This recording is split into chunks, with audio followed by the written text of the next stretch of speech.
Hello, everyone. This is Sean Smith, and you are tuned in to the Country Fried Outdoors Chasing Your Experience podcast.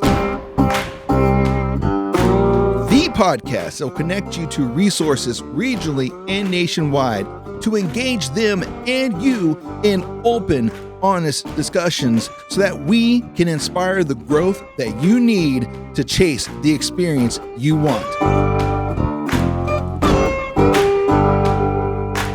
So strap yourself in because here we go.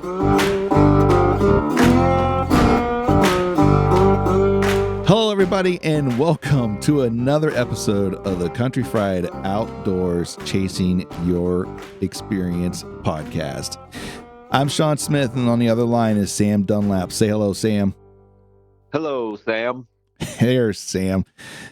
Anyways, man, what has been up? It's been a little bit since we talked to each other. I've been watching your snaps you've been sending me. It looks like you've been getting some goose hunting in. So apparently it's starting to heat up for you guys out there. Well, heat up's the term for it since we've been in the 50s for the last couple weeks. Low 50s, but still the 50s for January in Colorado. But yeah, we still got our duck season and goose season open until January 31st on this side of the hill. I had an unfortunate event with my old waders a few weeks ago, so I haven't been out as much, but new ones came in the mail the other night. We've been taking advantage of it. So it's been a good time. Yeah, you actually caught me by surprise when you sent me the photos of the geese you've been shooting and a couple of the ducks. And because last time we had talked about anything hunting wise, you said that your season was done because you done ripped a hole in your waders. So yeah, got fortunate. A sale came my way I couldn't pass up, and I thought that was my omen with the old waders when the crotch blew out and all my nether regions got soaked in ice cold water. I thought that was my sign to hang it up, but apparently not, and it's hard to keep me away. Yeah, and you shared a cool picture. I think what'd you say it was your first time coming across this? You think that a woody got picked off by a hawk, huh? Yeah, I've never, I've seen remnants of feathers and stuff, but I think that had happened just that morning. I come across what appeared to be wood duck remains all plucked apart and still some fresh meat hanging off of the carcass. And it might have been a hawk or an eagle, but it definitely a bird of prey picked it apart from the scene. Right. Do you guys have any like natural like bird hunters? Like when I say bird hunters, like the birds of prey that actually kind of focus on like just birds, kind of like the peregrine falcon does. Have anything that's their main diet is birds? I can't answer that for sure. I know we do have some falcons, the peregrine falcon, but usually running up and down the river, you have the bald eagle and golden eagle, and the golden eagles, I believe, are a little more aggressive and predatory, and the bald eagles are a little more opportunistic, but they will hunt. So, if a wood duck's just sitting there and isn't paying attention, I'm sure they'll get nabbed. Golden eagles, if I'm right, they're bigger than the bald eagle, right? Yeah, they are freaking massive. Yeah, I have not seen a golden eagle that I'm aware of. I've seen a few bald eagles. They're starting to come back pretty hot now. Well, it's been a great comeback here in Ohio for the last several years or decades. But, I remember there was a time when you seen a bald eagle, it was like, my goodness. Now when you see them, it's not such a big deal because they're actually starting to become pretty prevalent. Yeah, I remember as a kid, we were at Clendenning Lake. It would have been the mid to late 90s, I suppose, early in my mind. But we were down there at the Clendenning Dam, just walking around, mom, dad, me, sister, and there was a bald eagle, and like there was an article put in the paper about it because there just weren't that many. Yeah, now it's not not so much newsworthy. I mean, there's multiple nesting pairs around us here in Ohio now. And, because we happen to be smack dab in between a lot of the Muskingum watershed lakes. So, we got, like you mentioned, Clendenning. So there's Clendenning, Piedmont, Leesville, Atwood, Tappan, a few others. And so we're kind of all smack dab in the middle of those. And there's a lot of nesting pairs and I understand some people might think ospreys, but no, they're actually bald eagles. And Yeah. every year at Yerksville, and it was always during the winter, there would always be like a family group that came in, because it'd be nothing for me. And it would be just random days. It wouldn't be like I couldn't like, look at a calendar and say, okay, on this day they'll be here. But, it would definitely be in a time range of winter. We're talking January, February, somewhere around there, that I'd always come across at least 3 or 4 bald eagles that, would show up for a little bit, then they would disappear again. So yeah, they definitely made a big comeback, and that's cool. They're pretty legit. It's a great conservation story. I'm pretty sure they were on the brink of going away, and a lot of changes and regulations got made, especially in the duck hunting world, to help bolster raptor numbers. Switching from lead into steel. From everything I've read and heard, has made a huge difference for raptor survivability. They don't get that lead BB in their crop anymore to slowly take them out. Right.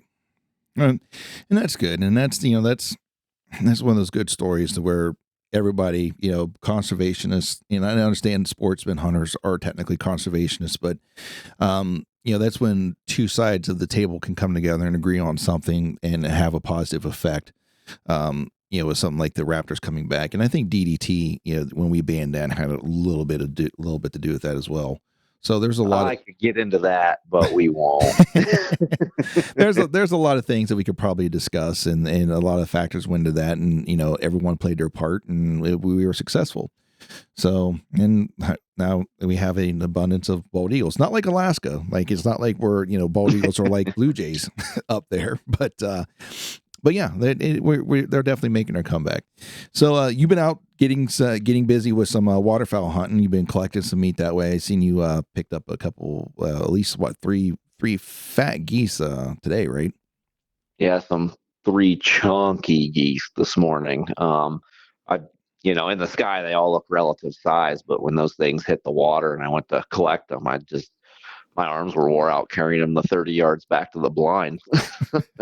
But speaking of meat collection, I heard you got a delivery or a pickup today. I did. Last Saturday, I decided to brave the Arctic tundra that Ohio had become, and I ended up shooting a doe, and I took her over to Miller's Custom Meats in outside of Millersburg Monday morning. It was going to be cold enough for her to hang here and not worry about meat spoilage. So she got to hang here at the house, and I took her Monday morning, and they are really quick at doing this. Both years, like I drop it off Monday, and Friday is the pickup date, and I got 2 hefty bags worth of, and when I say hefty bags, I'm not talking about like actual like hefty bags, a commercial hefty. I'm not talking about those, but the big giant, heavy duty plastic bags full of trail bologna and hot dogs. I think I ended up with like 40 rings of trail bologna and 36 packages of hot dogs, which to me blows my mind that you get that much off of one doe. And she wasn't a little doe. I mean, she wasn't a baby. Don't get me wrong. No, that's a pile of hot dogs. Your July 4th party this year is going to be insane. Yeah, it is. We're gonna have all kinds of hot dogs if I don't share them with the neighborhood beforehand. Because usually what I end up doing is, like neighbors that has either helped me out throughout the year or just, friends of mine, hey, here, I kind of share the bounty. And it seems to be the last year for the past 2 years is what I've done with it has been the trail, and at least the trail. Last year I did snack sticks, and I asked them to do snack sticks again this year, but they kind of looked at me weird when I said trail bologna, hot dogs, snack sticks, and they didn't do the snack sticks. They just did the hot dogs, which whatever. I'm not mad. I mean, if you're hungry enough, they're all snack sticks. Yeah, technically. And but I've got a crap ton of ground deer. I might take the ground deer that I have to them and have them make the snack sticks anyways. Or, now hear me out, chili dogs. There we go. You know what we could do? I could make venison hot dogs with venison chili and have 100% venison chili dogs. There you go. Oh, looky there. That's what I'm talking about. Looky there. Look at that. All organic right there. Yeah, man. Nothing beats it. Yeah, it's one of the good things about hunting is you get out there and kind of you'll be part of where your meat comes from and actually have an idea and have a connection with it. Um, I really seriously think a lot more. I understand that the resource is limited when I say this next part, but I think people really should understand or be a little bit more involved in where their food comes from. To have that connection with it, I really do, because I think people would appreciate it a little bit more and maybe not be so wasteful with it. You know what I mean? Absolutely. And, you get a lot of people who, you know, whether it be a gun or a bow, they just assume that you go out into the woods and you shoot game and you come home and you don't care. And that's how it works when they don't realize the hours of hard work put in, the miles put in, and much like the wife and I this year, all those miles compiled into more tag soup. Well, if you let it You know, soak long enough, it is actually pretty palatable. uh, yeah, you got to uh, catch the tears at the right time as they fall into the bowl. right, right. Adds a little special But no, it seasoning was a to it. good season. Yeah, no, it was a good season. It was a tough season. It was a learning season. So, you know, with the tag soup comes a lot of experience and closer encounters year after year. So it wasn't terrible. Yeah, yeah. You don't get to success without failure. So, and the Absolutely. problem is our culture, or a lot of people in our culture views failure as like almost like a sin. Like, don't fail. You can't fail. Like, listen, you're going to fail. It's going to happen, and you can't be afraid to fail because you'll never succeed. The Exactly. issue with failure, here's in my opinion, the issue behind failure is that if you don't learn from it and you keep making the same mistakes over and over again, like, yeah, then there's a problem there. But if you fail, you learn from it and you come back, next thing you know, you're going to be successful. And Absolutely. that's the story behind my first trophy, my first wall hanging buck was exactly that. Like, there's a lot of failures that led up to that final moment to where I actually harvested my first, buck I could put on the wall, or buck that I wanted to put on the wall. Right. And I'm not saying that there's nothing wrong, there's nothing wrong with hanging up your first spike buck. Like, that's dude, you do you. I just had something in mind, and it finally happened. You know what I mean? Yes, sir. So As our last podcast, it all eventually comes together. it does. And sometimes it takes that right 10 seconds. And it's easy to get frustrated. It's easy to kind of, get, beat down and lose the motivation. But just remember, it just takes 10 seconds for your worst season to become your best. Yeah, even if that 10 seconds is standing there with your dick in your hand. Yeah, that story is to come. I'm still waiting to get that mount back. So I'm holding off on that until that mount is here, so I can like look at it and tell the story at the same time. Uh, but That's the anyways, best way to do it, I think. yeah, it help bring back those memories and stuff as you're sitting there, looking at it. And I'm really interested to get him scored. He's Yeah, not going to be no 200-inch deer. I get that. We're not going for the state record, but he's definitely my biggest, and he'll definitely be Ohio big buck plus, in my opinion. well, good. And congratulations again on that deer. He was fantastic. Yeah, he was a tank. Totally oblivious that I was there.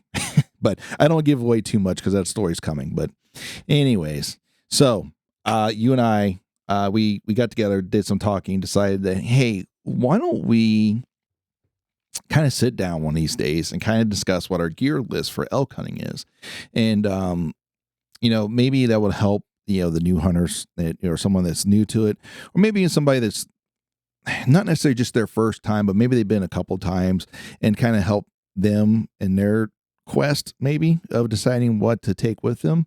Because I know what you and I take now is way different than what you and I take or took a couple years ago or several years ago. So Absolutely. And, I think it'll also be a good insight that you can get quality gear for a reasonable price. You don't have to go out and spend, $20,000 on gear that's going to last you. I mean, you can and it'll last you, but you also can spend on lower end stuff that's just as affordable, just as comfortable, and last just as long if you take care of it the right way. And that's a big thing for a lot of people is, the economy does what it does and things aren't getting any cheaper. No. Being able to build a reasonable kit at a reasonable price. Right. And I do have maybe a couple higher, I guess what you call higher end stuff, but it's not a lot of it. It's mostly in like my bow and my broadheads is where most of the higher end stuff falls into. And I splurge. But that's kind of where you would, that's kind of where you would want it though. That's where you want your quality. You want a ethical, quick kill. So, don't be afraid to put money into that. Yeah, absolutely. Absolutely. And unfortunately, those prices just keep going up every year. I think another $200 gets added to a bow, and broadhead seems another percentage of raise on them too. But anyways, here we are. What do you think? I was thinking about maybe starting at packs. What about you? Yeah, we can start the packs and work into them, and then we can go into the archery setups from there. Yeah, absolutely. So your pack, if I remember, and I'll let you have, I'll let you explain everything of it, but just so the listeners know, your pack technically isn't what you would call a hunting pack, right?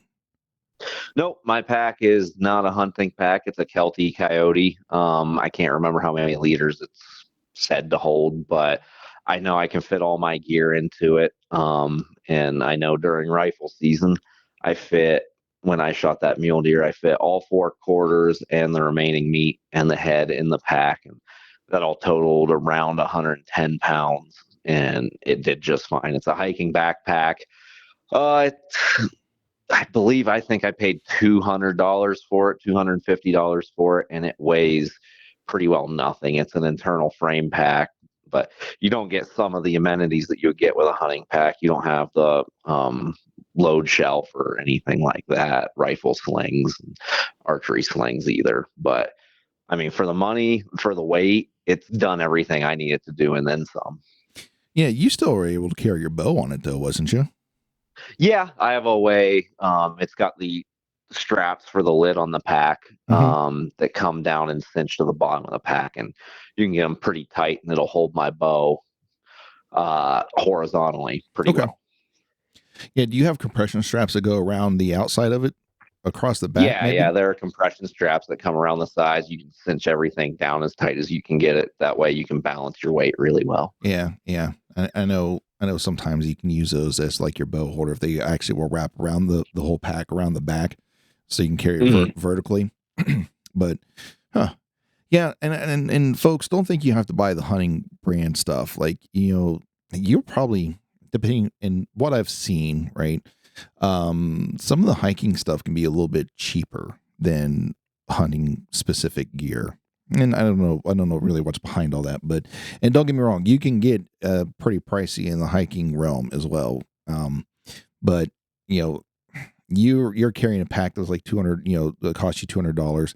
I went with the Badlands MRK6, which is about a 6,000 cubic inch pack. It's a freaking monster.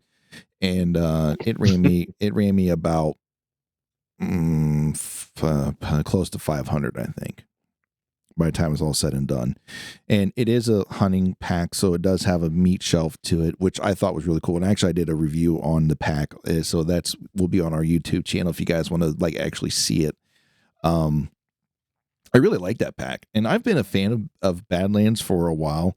I've tried to go other directions. I just can't bring myself to spend that type of money on. I mean, $500 is a good bit of money on what I paid for that. But that doesn't touch like some of the other brands. And you look at like Kufaro or Kufaru or however they pronounce it. That $400 is just like a bag. That's not the frame, because you have to piece and part their bags together to have a full system. So you're looking at almost $1,000 for a pack. Now they're going to argue, the USA made, and I get that. And I'm sure, I'm sure they are great packs. Like, I have no doubt in my mind they're a great pack. But Badlands has never done me wrong. Like, I've used them in several different types of ways, whether it's a backcountry hunt or just backpacking here in the local, like 14 mile trail. And I've never had a failure with one yet. Yeah, and it just speaks, if you do want to spend that money on, say, the Kifaru, the customization is a great quality to have, from especially not being able to try a pack on, since I believe they're direct to consumer, are they not? Yeah, they are. And so, not having the ability to go try one on, they have a fitting chart for their belts and for their pack straps and Mm-hmm, so on and so forth. So that makes it really nice, mm-hmm. especially if you don't have a lot of time because you're working, making all that good money to be able to afford that nice pack.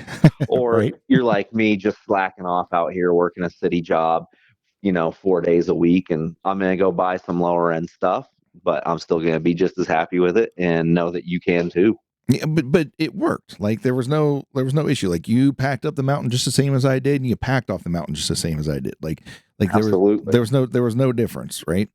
Um, I Absolutely. will say that MRK6 was very comfortable. It is very like customizable to the point of like how you get to fit you. There's a lot of adjustments you can make on that pack, between the belt size and the shoulder straps and a few other things that you can work with.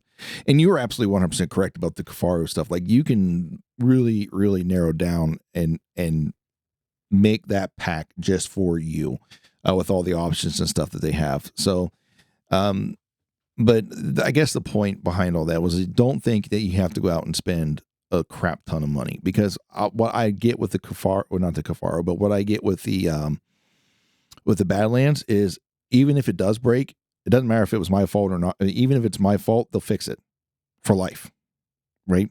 Or until the Really? company. I did not know Yeah, that. That is impressive. yeah, they have an unconditional warranty, and I've seen some things where people, and I don't believe this, but I've seen some people on like the worst thing anybody could do is go on a forum and ask a question because you're going to get all kinds of like stupid answers from people.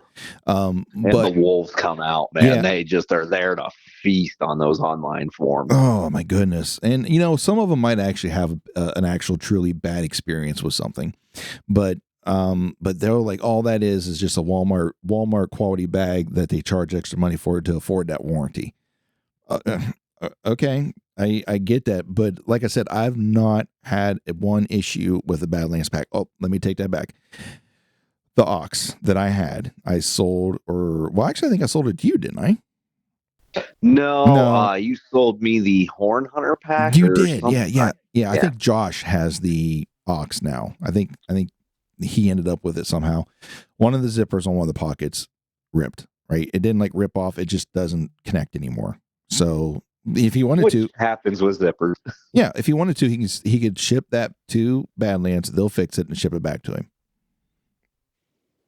That's So awesome. yeah, it's You can't beat service like that. it's an unconditional warranty with them, and so guys, but you got to find what works for you because I really was looking at the Exo pack, and also the Kifaru. Like I had a Kifaru package put together in my cart, and I was looking at, it, I'm like, dude, that's a lot of money. I'm like, I really, really wouldn't mind this, but that's a lot of money. So, and then yeah, go ahead. And having that Kelty, I've had this thing since, almost since we moved here. I moved here with that Horn Hunter pack you gave me, but I weighed that thing and it was almost 10 pounds empty. Yeah, And just for empty pack weight, that is a heavy pack. And so, I made the decision to go ahead and sell it off and take the money I got from that to go buy this pack. And this pack is, I think it's under 5 pounds, and it's an internal frame system. And I've had it, like I said, since we moved here pretty much. So right. it's going for 4+ years now, seeing a lot of miles with me because it doesn't only hunt with me, it hikes with us in the summers when we go. And I do some solo backpacking trips in the high country for scouting too. And it's been there on every event. So don't think $250 or $200, whatever I paid for it, won't get you quality because Kelty makes some pretty good stuff. Agree or disagree with whatever they're doing over there. Yeah, I hear you. That Horn Hunter pack. I remember that one. I think that was their full curl system. Dude, that thing you could like. That was like an all-in-one pack. Like you could day pack that. It had a detachable day pack too. Like there's a lot of stuff that thing did. Yeah. Oh well. And we moved on. It was a decent pack. I liked it. I used it for a couple things. If I had a side by side and would be able to utilize that to a benefit, I probably wouldn't have got rid of the pack. But I'm kind of at a point where I like hiking around to hunt, and the lighter the better. Yeah, that's true. And I think I'm trying to think what the weight of that Badlands pack is. I think it's around 7 pounds. So it's not terrible. It's not the lightest pack in the world, but it's also not the heaviest. So, all right. So that pretty much covers the packs. We can go into more details about what the pack features are, but really seriously, if you want to see the Badlands MRK6, go to Badlands, check it out, or really seriously come to our YouTube channel and just go through the review that I did on it, because pretty much covered about every feature that's on that pack. So that pretty much covers the packs. Now let's talk about the next thing. And we could argue that this next part is probably the most important thing that you're going to have with you. And that's your shelter. So what were you running? So I am still running the tent that I bought in 2018 for our first elk trip. I believe, I don't look at the name often, it's a Cabela's tent. I think it's the Orion 2.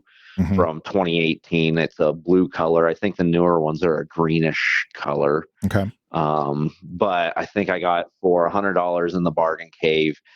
And like I said, I've been running that thing since 2018. It's a freestanding dome tent, mm-hmm. and it's a 2-person tent, and it weighs 5 pounds. And I love this tent. It's kept me dry, kept me out of the weather. The wind doesn't falter it. Almost had an issue in the 21 archery season. We had about 80 head of cattle come rummaging through camp. My buddy's solo tent, I forget what he had, got trampled and destroyed. It was just a single person tent. His buddy's tent got destroyed, and me having the freestanding dome with the way it was set up managed to survive the onslaught. The onslaught of the cattle. My gosh, and they wouldn't move, man. I tried to back them off, and that lead cow was just not having any of my shit. She was staring me down, and so I kind of had to back off and wait on them to get done. I couldn't do anything about it. So, but tent's still here, tent's still functional, and I'm going to be running it this coming season. Nice. How about yourself? What? I know you've had a couple different systems, but the one you had this year looked really light, and I was a bit jealous of it because of how light and seemingly comfortable it was. Okay, well, I'm probably going to catch some shit for this because it's not an American-made product. It's the One Tigress Smoky Hut was the outer tent, and it's a TP style tent with a single pole in the middle, and it's technically a hot tent, so there's a stove jack on it. So if I wanted to run a stove with it, it would, I could do that. And I added it's like a pyramid shaped mesh insert that goes with it from One Tigress. And I think the tent itself is like $60, somewhere around there. And then the insert was like another 40, the give or take. Right. So, I've got like $100 wrapped up in that system. And really seriously, like, you don't need the mesh insert. You could have just ran with the outer tent. I just like that mesh insert when it's a little bit warmer out and there's bugs to keep the bugs off of you. But during the winter, like, I ran it as a hot tent before, and I didn't have that mesh insert. Just ran the stove, and it wasn't a problem because obviously bugs weren't out then. But the mesh insert was definitely part of it. That thing is super light. I couldn't exactly tell you the exact weight behind it, but I think with both those pieces together, I think I was hitting somewhere around 3 pounds for the shelter. And that's great, especially for shelter to be, you've got these tarp-like tents that are out now where you just stick up your trekking poles and there's your tent. That's great in certain environments, but from my experience in the high country, sleep's important, especially when you're elk hunting, because you're going to be tired. You're going to want to sleep. Yep. They don't seem to have the durability and the kind of comfort I feel that you get out of certain styles of tents. Yeah, and I understand some people would have some issues. I'm glad, let me start here. I'm glad you brought up durability, and I think you could raise a question about the durability of the tent brand that I brought with me. There's a lot of reviews on the One Tigers tents on like YouTube and several other outlets. I'm yet to really see a really bad one. I think there's been a couple models that just some design issues were the issue behind them, but I'm going to tell you from firsthand experience that tent is, I wouldn't take it to Alaska. I'll be like, I wouldn't take, because that's a whole nother ball game. Like I wouldn't take it out to where I'm dropped off by a plane and I'm going to be there for 2 weeks and I have no other way to get a hold of another shelter, right? Because, but it held up in the backcountry and we had some terrible weather come through, and enough that we left the mountain. And when we came back, not only was your tent bone dry, but so was everything else on the inside of mine. You know what I mean? So yeah. And being a tent without a floor, that's, impressive that it shed water and shed. And, that goes into where you place your tent as well. Your tent shed water and it didn't shed water back to you. So that was a really good thing to come back to see that your floorless tent was bone dry. Underneath. It helped we were under a canopy as well, but still, that's always been a concern of mine when I've looked at those floorless tents is, man, I don't know. Yeah, and I think a lot of people are going to those just because of the weight savings you get from those. And there's some things you can do, but I want also that mesh insert has a floor. It has a tub style floor in it, and I wanted that to help save the sleeping pad too. I mean, yes, you could use a ground pad or like a ground footprint or something like that. I get that, but that mesh insert just made sense to me. I mean, it covered a lot of like, different scenarios I could think of, in case there was bugs still out or something like that. Like I didn't have to deal with that because it was an early season. Like it was the opener that we went out for. It wasn't like a late September. It was the opener. So, I mean, yeah, bugs could still have been an issue, which the grasshoppers apparently were. Well, and the first couple nights, the mosquitoes were still pretty active. Yeah, they were. So, and I've noticed, one thing I've brought with me intermittently, I don't usually, but I brought it with me this time, was that thermocell. And I've noticed, I don't know if it's the gas or if I don't know what it is, but it seems like at higher elevations, I can't get that thermocell to light for anything. Yeah, it might be a pressure thing with the gas. I don't know. That's interesting. Yeah, that's what I'm wondering. I was sitting there wondering. I had just bought a new one before the trip because I had one that took a crap on me, and now I'm wondering if it was the elevation we were at when I was trying to use it prior. So yeah, I mean, maybe some more research on my end. Yeah, I didn't bring a thermocell with me. I don't usually use thermocells very often anymore. There's days I probably should have, but I don't. Well, after my trip up to set that trail cam before season, the mosquitoes had pretty well carried me up there. And so I wasn't very wore out from that trip. And I thought, maybe just in case these black clouds of these buggers are still up here, we might want some reinforcement. And I'm glad you did. We weren't getting it either way. It doesn't matter if they were, because that wasn't working. So I do want you guys to know also, I did have a backup tent with me in the event that tent failed, that One Tiger's tent failed. But I left it back in the truck, which, we were 3 or 4 miles away from the truck, essentially from our camp. So if something had happened, I had the backup plan there, but I can at least give it my stamp of approval that I've used it on a couple other hiking adventures, and been out in the middle of like, darn near 0 degree weather as a hot tent, and then now back into backcountry with some pretty, at least 1 or 2 days of some nasty wind and some nasty weather, and it's held up, and I've not had one issue with it, and it's not leaked. So, like I said, I wouldn't trust it. Not because I don't think it's capable. It's just I wouldn't trust it on like an Alaskan, float plane type hunt. Like I just no, I wouldn't. Yeah, and to attest to that, I wouldn't really put mine through that either. I'd probably be looking for a 4-season type tent. Yeah, especially in type of tundra or frontier, however you want to describe it. It's a little more rugged than what our setups are built for. Right. Well, that my backup tent I think would take with me, because it's the Cabela's Instinct Scout tent. That thing is darn near barn proof. I love that tent. It's a little heavier. That's why I didn't want to pack it up the mountain. I was trying to get as light as possible going up the mountain, but and still be functional. But that was what was sitting back in my back of the truck waiting on us. And trust me, that thing is nice. It is a 4-season tent, so it's a great tent. Do you know what the weight you're looking at on that Instinct is? Ooh, I think that one's about 5 or 6 pounds with everything. Okay. It's not terrible, but it's got it's pretty heavy duty. Like if you got the Rainfly, because you could set that up a couple different ways, but by the time you get done with the poles, the floor, then everything, and it has a ground footprint attached to the fly. If you've not seen one, they're pretty cool because you can leave everything attached where it's all one unit, and all you got to do is run the poles through the Rainfly essentially, and then the tent itself is attached and it will set up that way. There's a couple of little clips you got to put onto the pole once you have it fully set up for it to open up, or you can just do the tent itself, or you can just do the fly on its own with the ground cloth if you wanted to run that way. So there's a lot of different ways that tent can be set up, and it's not overly that pricey.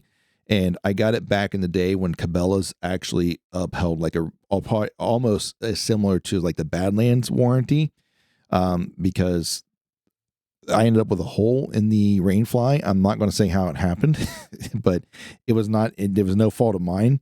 Some neighborhood kids was involved in that, and they replaced the tent for me. Like I got a brand new one, like no questions asked, because they would used to replace their brand name gear for life.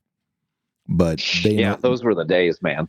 Yeah, they no longer do that I'm aware of, since Johnny Morris and Bass Pro Shops took over. They don't hold that warranty anymore. So, which is a big bummer because it was a great deal when you had Cabela's waders. Yeah, there is a cost associated with that type of replacement, and but I'm not I don't know the full math behind all of it, so I'm not even going to try to go down there. But I do know there's a cost that's associated with that, and if you are looking at the bottom line, it does kind of tear into it. So, but anyways, so that's the shelters. You ran with the Cabela's, I ran with the One Tigris. What was your sleep system? What did you use? So my sleep system, oh man, what's my sleeping pad? It's the Static V. I can't remember the brand name. Climate. Yeah, that's it. Yeah, man, that was it just left me as soon as I tried to think of it. But yeah, the Climate Static V. Mm-hmm. I think it's got a R value of 4, so it's a nice and toasty sleeping pad. It's inflatable by breath, and that little gizmo that you brought, I'll let you tell them about that later, was way better than huffing and puffing into a sleeping pad to blow it up. So that was great. I'm glad you had that gadget. And for my sleeping bag, I have a Kelty bag. I can't remember the model.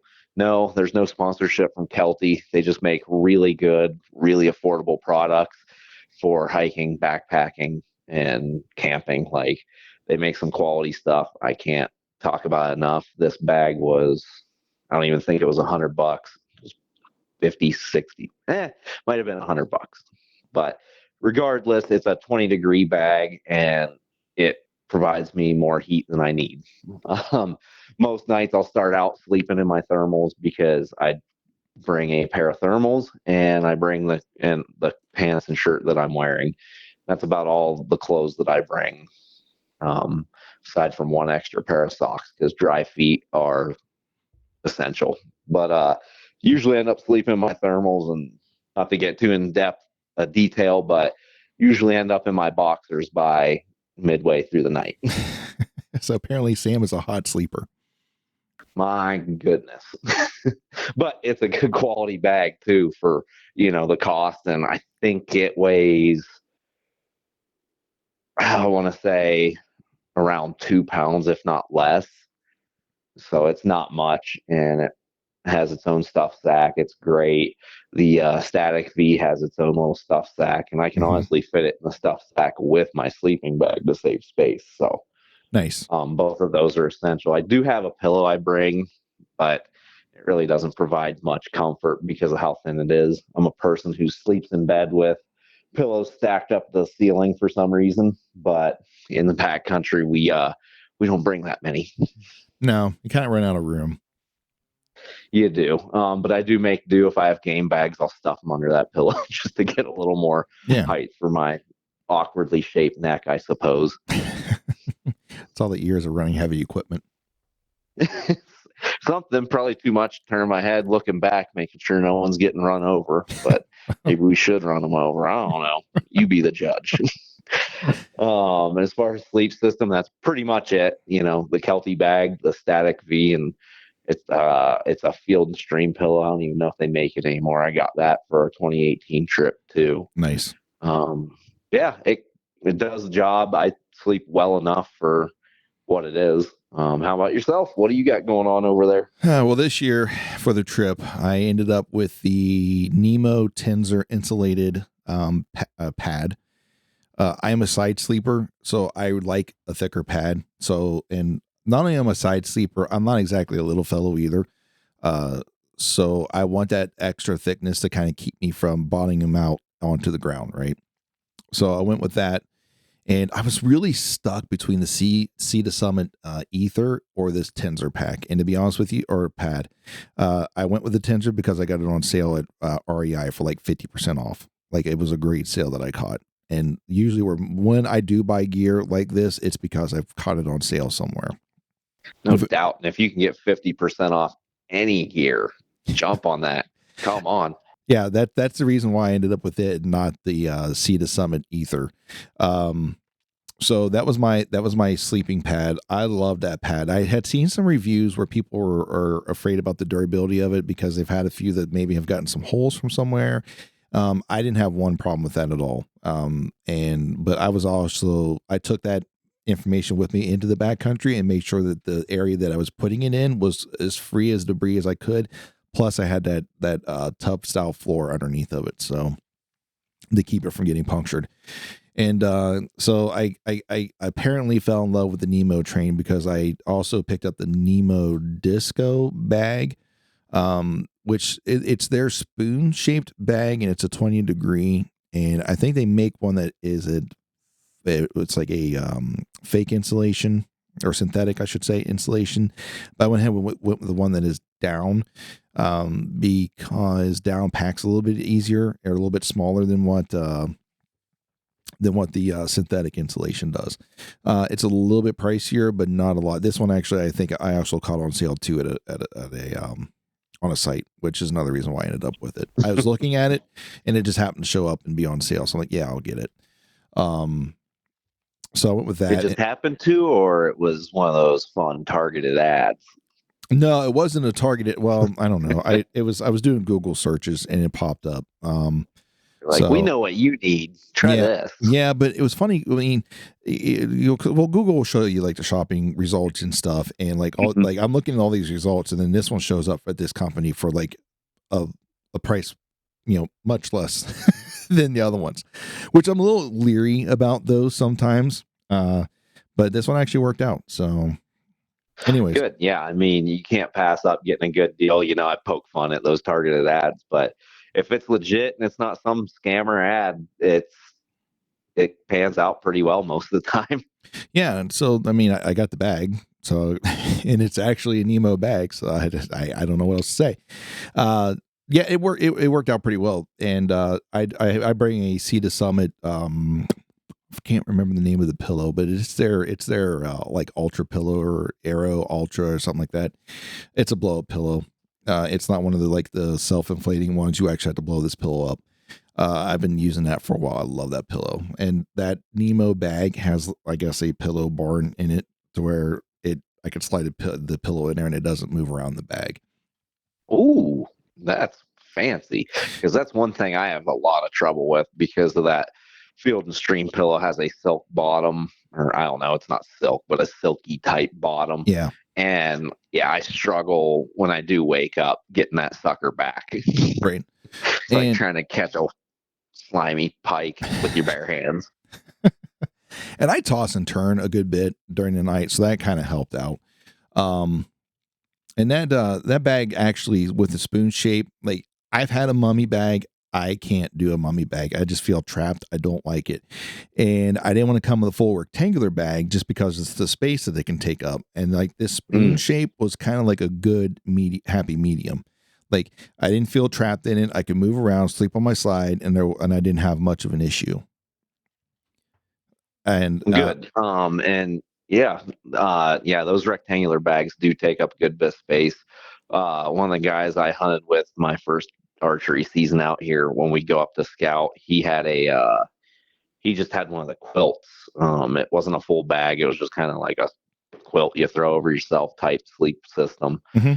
And he doesn't sleep as hot as I do. And we were up there in summer, and it's not really cold up there at 10,000 feet where we were, at least in the summer. But he said he had froze all night, and he had one of those tarp trekking pole tents we were talking about earlier in that quilt bag, and super light. Didn't seem to put much strain on him, but when it came to sleep, man, he froze and slept like shit. And I was in my dome tent, just cozy and warm. Which, yes, my first time calling the Colorado, I had a bag that I froze in. So I made a mistake. I seen, they say it only gets down in the 40s at night this time of year. So I bought a 40-degree bag. That was a terrible idea. Terrible idea. For those of you just starting out, just know, add 20 degrees to that rating. So I now have a 20-degree bag. And would you take it in 20-degree weather? No, I would not. Okay. So I just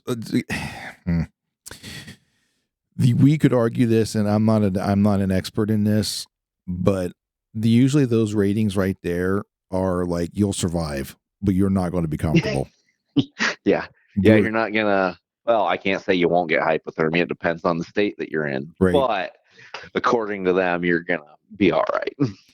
And some of those ratings could be wishy-washy too. There could be, it's kind of like IBO ratings for bows. Like, we can get it to hit that once. So yeah, it's not as hard and fast as the ABV in your bottle of liquor on the cabinet. Yeah, it's so. Take those with a grain of salt. I think they've gotten better. Like if you do a little bit of research into like their rating standards, they're starting to get a little bit better with that. And there are a couple of companies that kind of have their own deal, which I don't know if REI is one of them.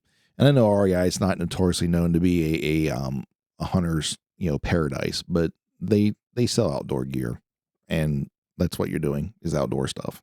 And to be honest with you, they sell quality outdoor gear that's going to keep you warm. When you're backpacking in the backcountry, hiking gear works great because that's what it is. You just happen to be hiking with a bow. And as much as you want to poke fun at the guys out there eating granola, singing Kumbaya around the fire, they're warm, man. Yes, they are. Maybe look at what they're getting. Yes, they're warm. They're out there doing it and doing it better than some of us. So don't be afraid to jump outside the fray of what you hear about. They're good quality products from other companies that keep you warm. Yeah, no, absolutely. And speaking of warm, I did not get cold once this time around. Like I could not think of a time that I was cold when I was actually in my sleeping bag, like curled up. Like there's a couple times like I woke up, I was freaking hot. Like now I'm not a hot sleeper like you. I'm not going to strip down into my boxers while I'm sleeping because I know I will freeze to death. But our next thing I want to talk about is clothing, and you kind of touched on your sleep gear or your sleep clothing already. What I brought with me was like a pair of sweatpants, a hooded sweatshirt, and I just wore my base layers underneath of that. By base layer, I mean it was like the First Light Wick t-shirt and boxers. So I just wore that stuff, and I was perfectly warm throughout the night. Like I did not have 1 ounce of problem waking up shivering like I've had in the past. Like it was fantastic. And it did get a little chilly at night. It wasn't like, you're in the high country, it does get a little chilly. So yeah, I think we were below 40 a couple nights. We never got frost that I recall, but we were definitely below 40. clearly upper 30s if you're below 40. But, yeah, it wasn't a cozy vacation, but it wasn't a frigid tundra either. Yeah, if you're planning on going out, 20 degrees would be probably the absolute highest I would go on a bag.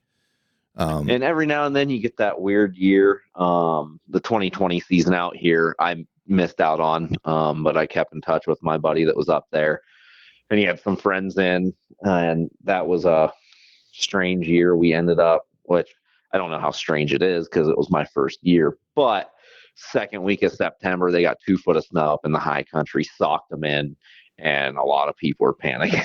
So, that 20-degree bag will keep you warm. But just know it is the high country and it can do anything. And especially if you're coming from out of state and you don't have the amenities like I or, my buddy, to just run back down to the house and warm up and, go back up another day. Like you did, have some other stuff in the truck. Right. You never know what it's going to do. Yeah. Have some backup gear with you. You don't necessarily have to pack it up with you. But have that stuff there.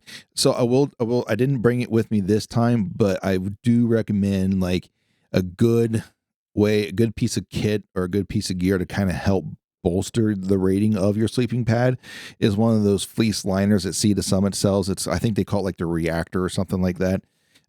It's packs down really small. It doesn't weigh much, and it adds some actual credible warmth to your bag. So I would look into those, and they have different different ratings for those. They have like a really ultralight one, and then they have one that's like adds like 20 or 30 degrees rating to your bag. I don't know how accurate that statement is. I will tell you this: it does add something. So I can't tell you that. Oh yeah, it's absolutely adds a 30. It makes my 20-degree bag a negative 10 bag. Like I don't know, and I have no desire of testing that out. So no, I was going to say maybe your next gear review, you can take a meat thermometer or maybe just a wall thermometer and lay out in the yard with it and see what it reads overnight. No, we're good. No, I'm good. I'm good. All right, if you say so. All right, so we talked about and the last thing we just talked about, the shelter and the sleep gear. If you're going to splurge on anything, there's where you want to splurge on, because as you said, like you do not want to be miserable trying to sleep. Like it will ruin your whole hunt. Like it will run you out of your hunt faster than anything, because I know, because my first trip out to Colorado, I was extremely unprepared. I froze to death for 2 or 3 nights, and I'm like, I can't do this anymore, and we left. So yeah, comfort's key. Especially, say you're hunting a low point draw unit or an over the counter unit, you're going to be getting your ass kicked. It doesn't matter. You might get lucky and go out on day one and tag out. Most of the time, that's not the case. You're putting in a week, if you're lucky, 2 weeks, hitting it hard. And the last thing you want to do after a long day of getting your ass kicked and not seeing anything is coming back knowing that you're just going to be cold and uncomfortable and you're not going to sleep.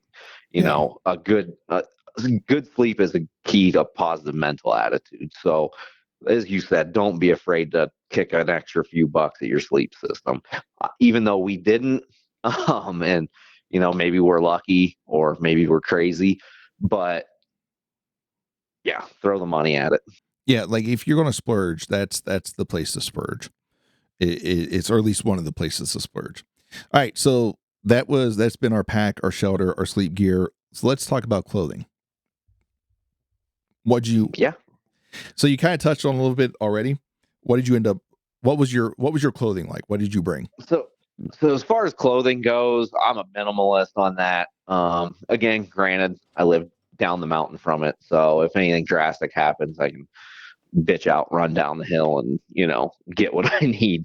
But for the most part, the only extra pair of clothes I bring is 1 pair of underwear extra and 1 pair of socks extra.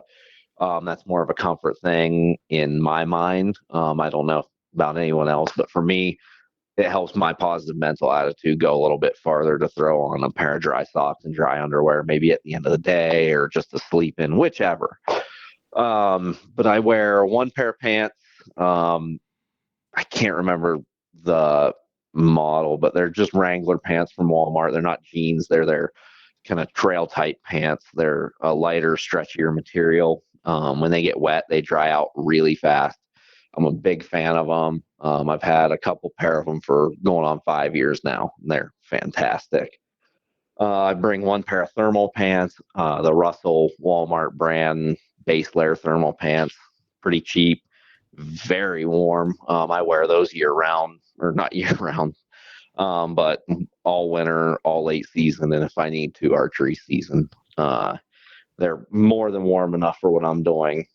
And then as far as a shirt, I usually just grab a plain colored t-shirt and I pack a hoodie for extra warmth, and then I have a lighter hoodie that I wear.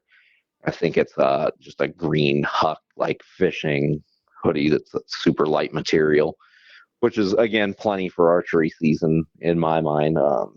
It's done everything I need it to do. I wear it hiking when it's hot. I wear it hunting when it's cool. So it's not a very expensive system at all. None of it's camouflage.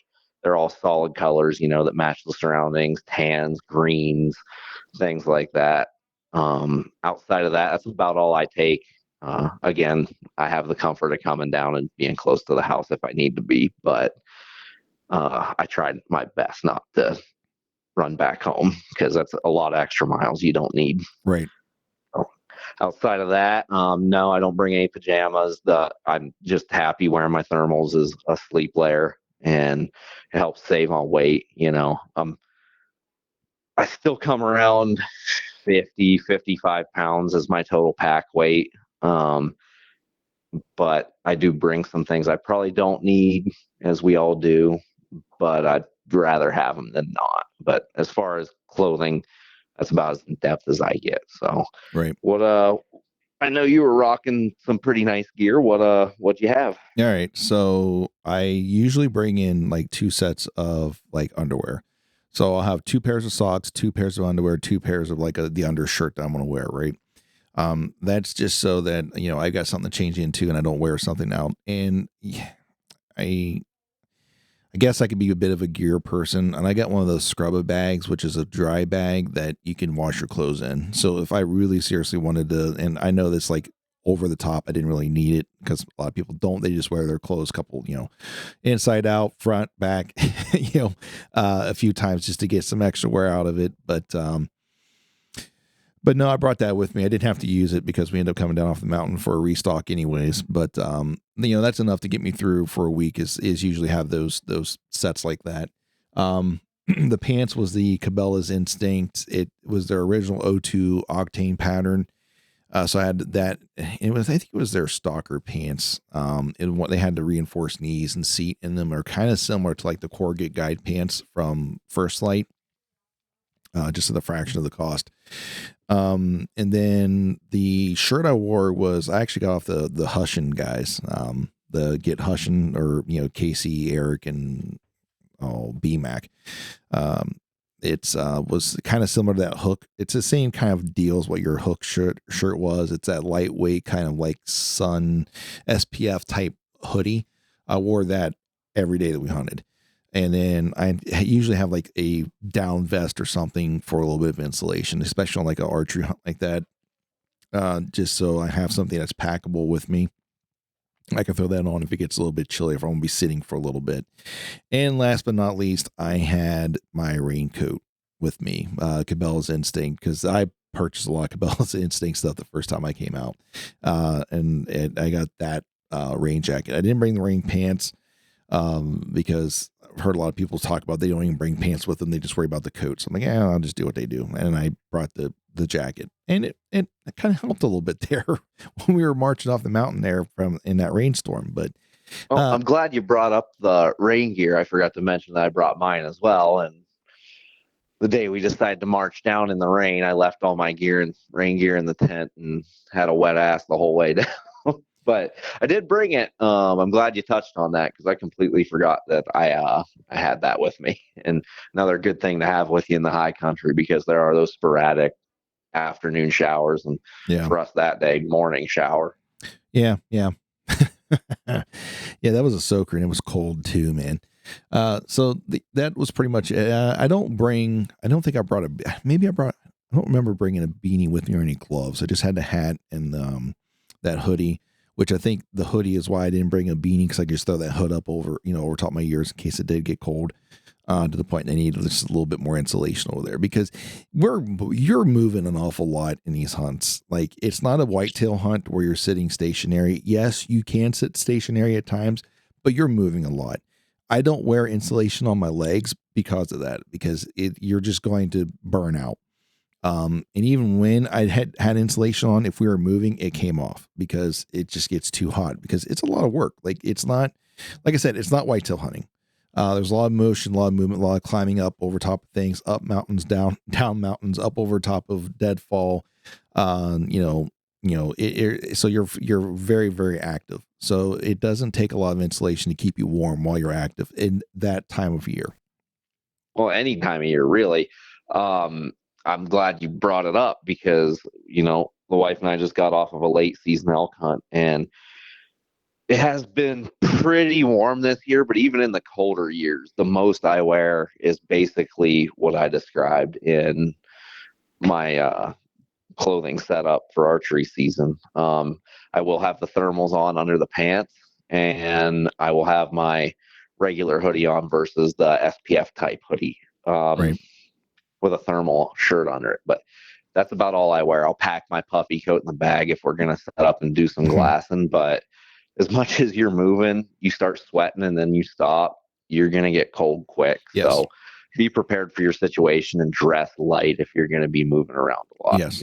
Throw that extra layer in if you're going to stop, but don't wear it, because you're going to get hot, you're going to get cranky, and you're going to just want to change your mind and go home. Right.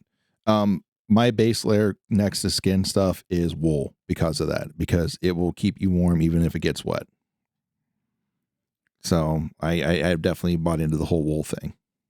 Oh man, the merino wools, and the other wool strains that they have out there have been game changers in this day and age. Yeah, it's not your daddy's wool from 1980 with red flannel. Like, no, it is. It's quality stuff. You're not going to be itching and scratching your way back to the house. Right. And I know it's expensive, but First Light so far has been like the most comfortable that I've found. I have Badlands. I wear those still around here, but to me, and this is me personally, and if I come across something that's more comfortable or as comfortable, I would be more than happy to wear it. But as of right now, the First Light stuff, and once again, not sponsored, I'm just telling you, has been the most comfortable stuff that I've worn next to skin. I love it. I mean, I will drop the money for it. So speaking of wool, are you running a wool type sock? I am actually. They're not the First Lights. Actually, I got them from Cabela's in a merino base. I think there's some spandex and stuff that's kind of put it, so it's not 100% wool. There's some other things that kind of go into it, but yes, I am wearing a wool base sock. Great. And I don't do liners either. I tried doing liners before the first time I went out, and I didn't notice anything different. And I didn't go liners this year, and once again, I didn't notice anything. Like, there's no difference. I know some people like to wear liners thinking it helps with blisters. It may very well help with the development of blisters.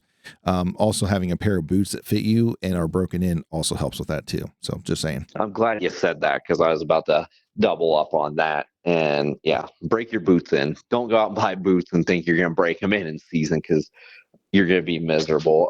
I too am running a wool sock. I am a huge fan of the Darn Tough socks. They're out of Vermont. Yeah. They're a merino wool sock, and they have multiple cushion selections as far as the sock. They have a thinner sock for summer hiking, running around camping, and then a midweight and a heavyweight. And that midweight, the cushion in that is the bee's knees.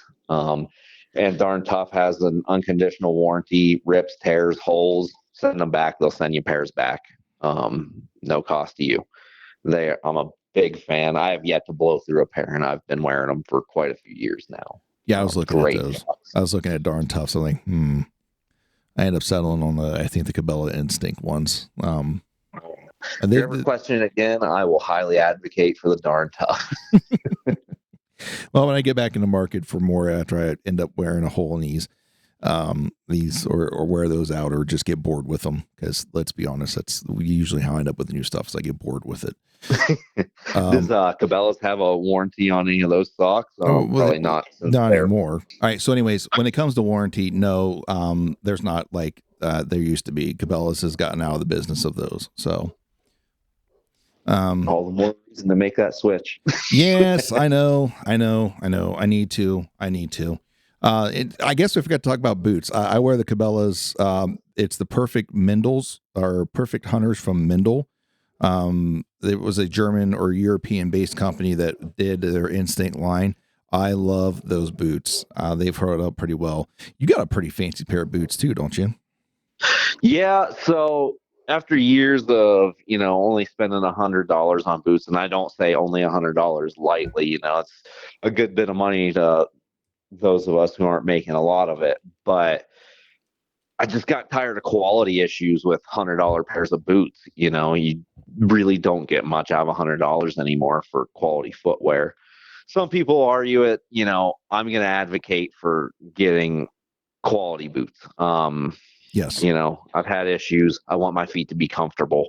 I want my knees to be comfortable. Yes. I want my legs to be comfortable. Yes. And that's all going to come from what you're putting on your feet. Yes. Some people are perfectly happy running around the woods in their bare feet and they can get away with that. And honestly jealous of them.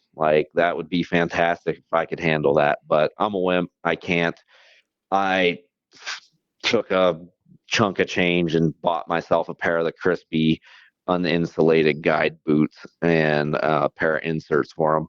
Lower end inserts, but they have the arch support that I need for my higher arch. Yes. So in total, I've got about $550 into my boots. I condition them depending on the hunt, if they're looking dry, but try to condition them about once a month if I'm hunting hard in them, if not twice a month. Okay. But 100% worth the money for me. I tried on several different pairs of higher end boots. I tried the Zamberlins, the Kennetreks, and so on from there. The Crispies fit my feet the best. That's a big thing for me is going and trying on boots. They have the direct to consumer brands, and that's great and well. And I don't know their return policies, but I don't want to get a boot and then put my foot in it after spending $500 or more and being dissatisfied.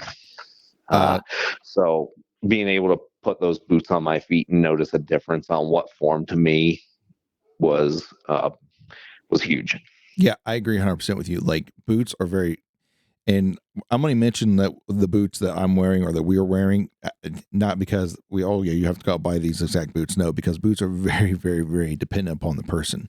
Every company kind of makes their boot a little bit differently. So they're going to fit a little bit differently for each person. So you definitely have to find a boot that fits you and works for you. And you are 100% correct. Go try them on, and don't just try them on in the store and walk around just a little bit. Walk around in those things, put at least some, I can't say miles on them because you're in the store, but legitimately lace them up and walk around in them and see how they work out for you. Cabela's, I think, if I remember correctly, they have a spot, or they used to, that had an incline on it to where you could actually walk up an incline wearing those. So you kind of felt and walk up and down, because a thing to look out for, especially if you're going to be on the mountains, is that how your foot interacts inside that boot, and is your toe going to get smashed up against that toe box, or you're going to get a lot of wear back on your heel as you're climbing up and down these inclines. So those are things to look out for too. Yeah, there are a lot of factors that come into getting boots. As you walk, your feet swell, so you're going a little extra room. But as you said, if you get too much extra room, you're going to be jamming your toes in the front of your boot, and that's going to be miserable. So no one likes that. So think about it. Some boots have shanks, some boots don't. It just depends on what your foot likes. Do you like a stiffer sole? Do you like a looser sole? Heck, I know some people that wear trail running shoes to hunt in. Again, not for me. I like a little more support. I like a taller boot. Yes. But I know guys who like shorter boots. I know guys who like those trail runners. So go try stuff on, figure out what works for you. Chase your experience in the boot department or even shoe department. Look at you using the tagline. Love it. Yes. shamelessly. Shamelessly using that tagline. Yeah, I agree 100% with you. And I also agree with you. Like with my boot, especially if I'm coming out west, like I want it to be, I want more, I don't need to be a full on mountaineering boot, but I want a little bit more rigidity in it to help support my ankles, and which essentially will help support the knees as you're side hilling or carrying those heavier loads. So absolutely. But once again, to each their own, because like you said, some people like to run the trail runner, some people run other things. So it's a little bit different. Yeah, it's just getting out there and finding your groove. I Right. mean, that's all there is to it. Yeah, and everything, honestly, folks, everything we're talking about today, that's what it's going to be, is just you finding the groove that works for you. We're just telling you what we carry with us, and just to kind of give you an idea of some things to look at, because there's a lot of choices out there. And just because Sean does it doesn't mean you have to do it. Just because Sammy does it doesn't mean you have to do it. Honestly, if Sammy does it, you probably shouldn't do it. But I mean, I'm all kidding. around, yeah, probably not. I'm kidding. I'm an odd individual, so I'm kidding. So anything else you got to touch on clothing? I'm trying to rack my brain through. I think we pretty well touched on. One I just looked on the floor here. One big thing. You don't need them. It's not a necessity. It's more of a comfort thing. I like to bring a pair of camp shoes, Oh and yes, the hillbilly I am, I bring my Crocs. They got 4-wheel drive. They got 2-wheel drive. Your feet can breathe a little in them. They're comfortable. Um, and they weigh nothing. I bring myself Crocs. The year prior, I did take up a pair of slides, just little slip-on flip-flop shoes. They also weigh nothing. mm-hmm. Not as fun as the Crocs. You know, you kind of slide your feet forward in them enough and pick up enough pine needles in the slides that you kind of get over that. So definitely a Crocs fan for camp shoes. Again, not necessary. It's extra weight you can leave at home, but I'm bringing them. Yeah, I got to second that because I was all kinds of bent out of shape because I could not find both of my Crocs thanks to my dogs. I found one. I'm like, well, I need both. So before we went up on the mountain, we stopped at a couple of different dollar stores. I ended up with a pair of Crocs, fake Crocs, and just because like they are great camp shoes.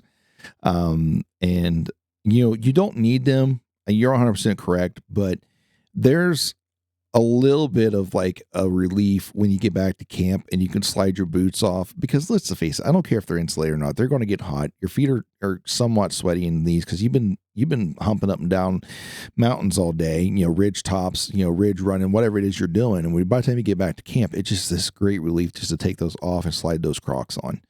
It's just, it's a different feeling. You know what I mean?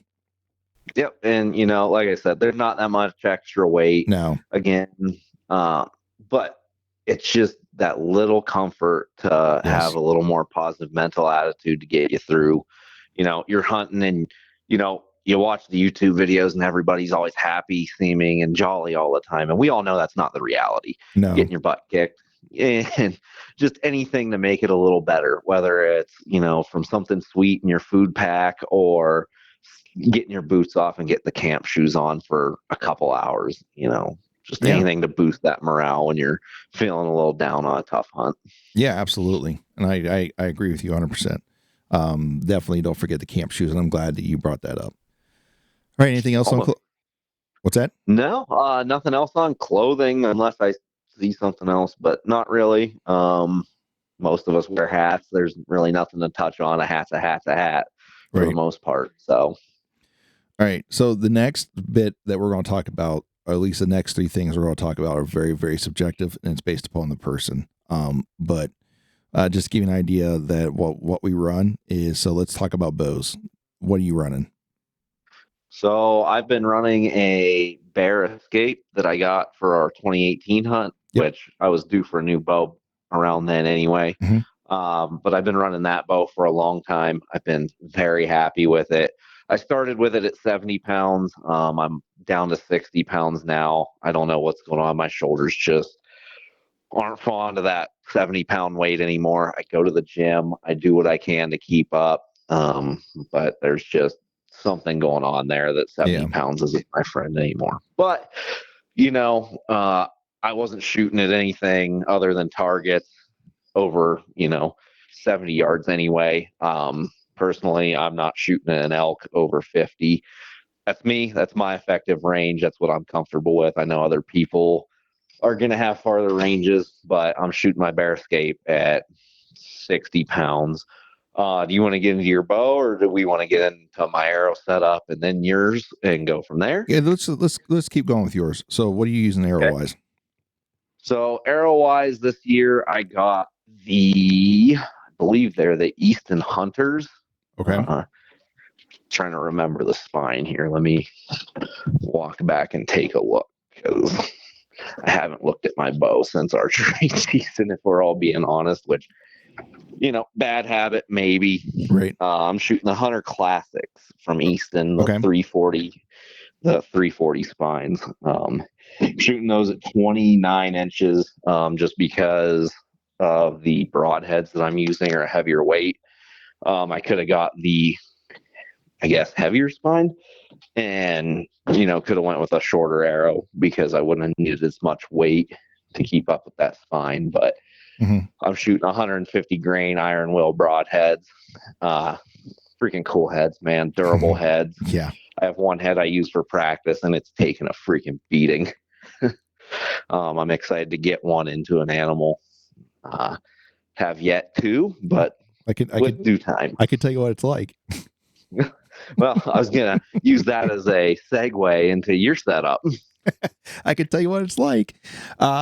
So why did you go with the 150 iron will broadhead? Was there a reason behind it, or?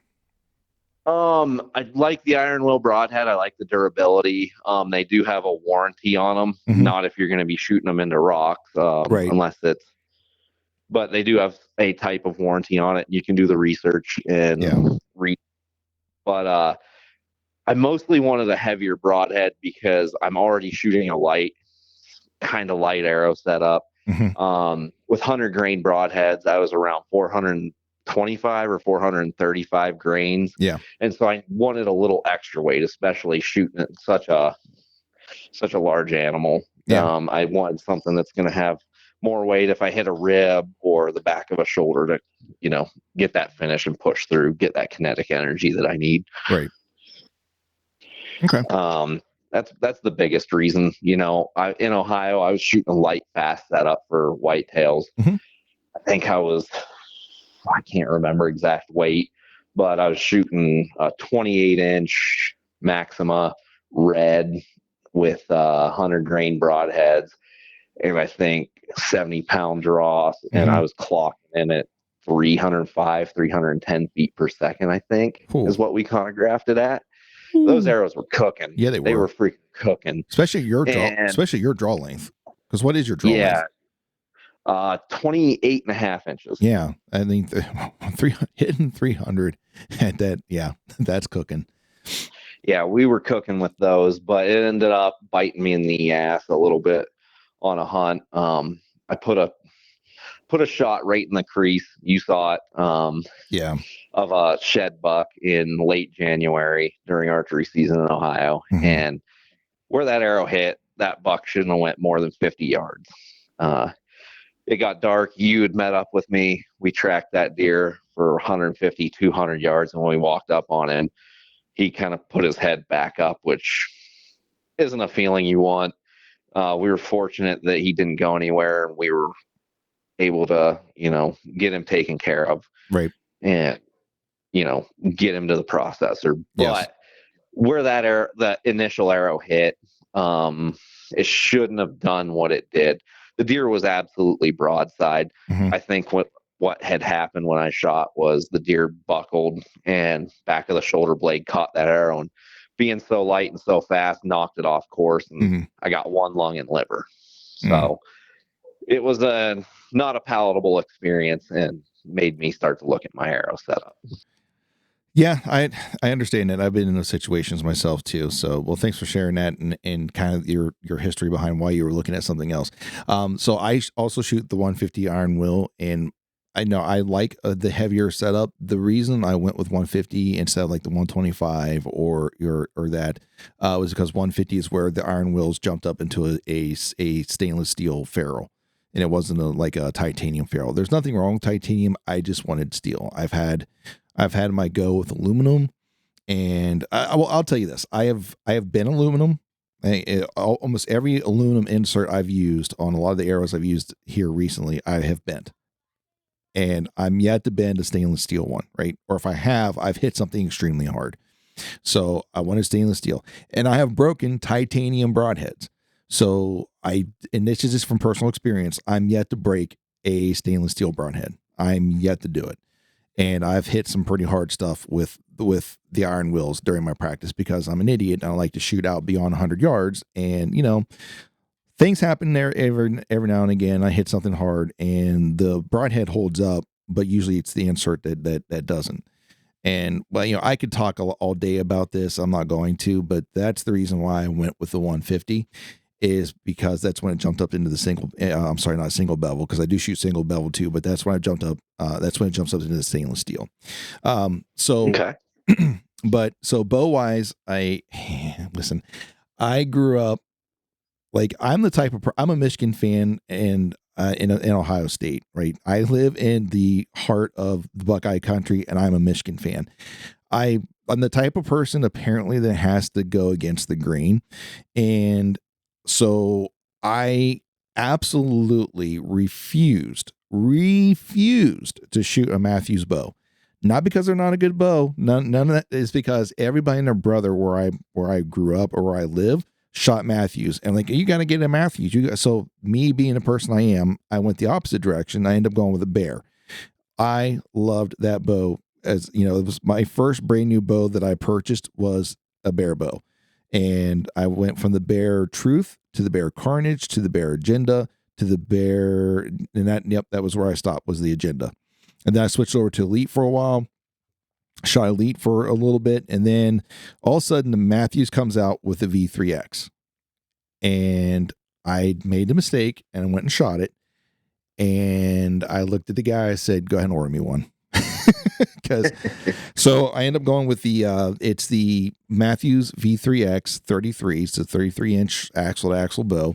I got it in the 70 pound with an 80% let off. I know it comes in 85 or 80. I wanted the lower let off. I wanted the lower let off, so I'm holding more because it helps stabilize or helps keep you a little bit more steady. The more you hold, and also the more weight you're holding, the more tension that's on the string. So less likely you're going to cause issues with with a little bit different of face pressure versus a higher let off. And so I went with that. I love that bow. It's the first time I've ever shot a 300 on a 3D course is with this bow. And I can't say it's because of the bow itself. Like, I can't 100% say that. It's just, I love shooting this bow. I've shot a lot here recently. The arrows that I came to Colorado with are not the ones I'm using now, but I was using the Victory. Oh, I think it's the Rips. It's not the VAP or the itty bitty teeny tiny 166s, or the 4 millimeters if you're the Easton guy. I think I'm getting a little bit of feedback from your phone. You might be. I'm not sure. But it's their RIP TKOs. So it's the 204. It's the 204s, and that's the one I'm using. And I was running the new Iron Will Hybrid Hunter vanes, which is basically the AE Max Hunter vane and the hybrid plastic. The Max stuff from AE, guys, I like it, but you have to have a primer pin for it to stick. No, I don't. I'm beyond that. Like it's great stuff. Like I love it. It's very durable. I just don't want to, because there's been more times than not I'm trying to fletch arrows and I don't have a primer pin and no one around here sells it. I have to order it, so I have to wait. And so it just drives me nuts. So I switched over to the hybrid vanes, which I use right now I'm using their hybrid 2.6s, which is basically it's the Max Stealth just in the hybrid material. It's a lick and stick pretty much. I don't have to do anything to it. I can just put glue on it and stick it. I did learn this though. I did learn this. You can't use a solvent-based glue, kind of like the Boning Fletch Tight, I think is what it is, because it doesn't work with that plastic. It will not, like, it will act like it sticks, but you can pull them right off. So I learned that you can't do that. That's a very good tidbit to have. So don't make my mistakes. I learned that. And so that's what I used. And I had two versions of the RIP TKOs. I had what they call their sport, I think is what it is. It's the other sport of the game. I think it's a sport. And then I had their elite version. And the only difference between the two, and I don't know if it's actually worth the price difference, in my opinion, and it is that the sports are brought or sorted to like a 0.006 straightness, and the elite is a 0.001 straightness, so they're technically straighter. But to be honest with you, I was shooting both of them equally well.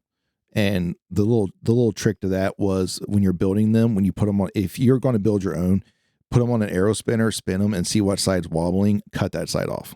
Yeah, the labels aren't going to match up, but it's just a label. So you just cut off the wobbly side of it, so you have a straight arrow.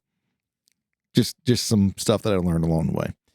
No, it's good. All good information to have.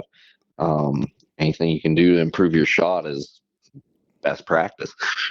So that was the arrows that I was using with the stainless steel insert from Victory.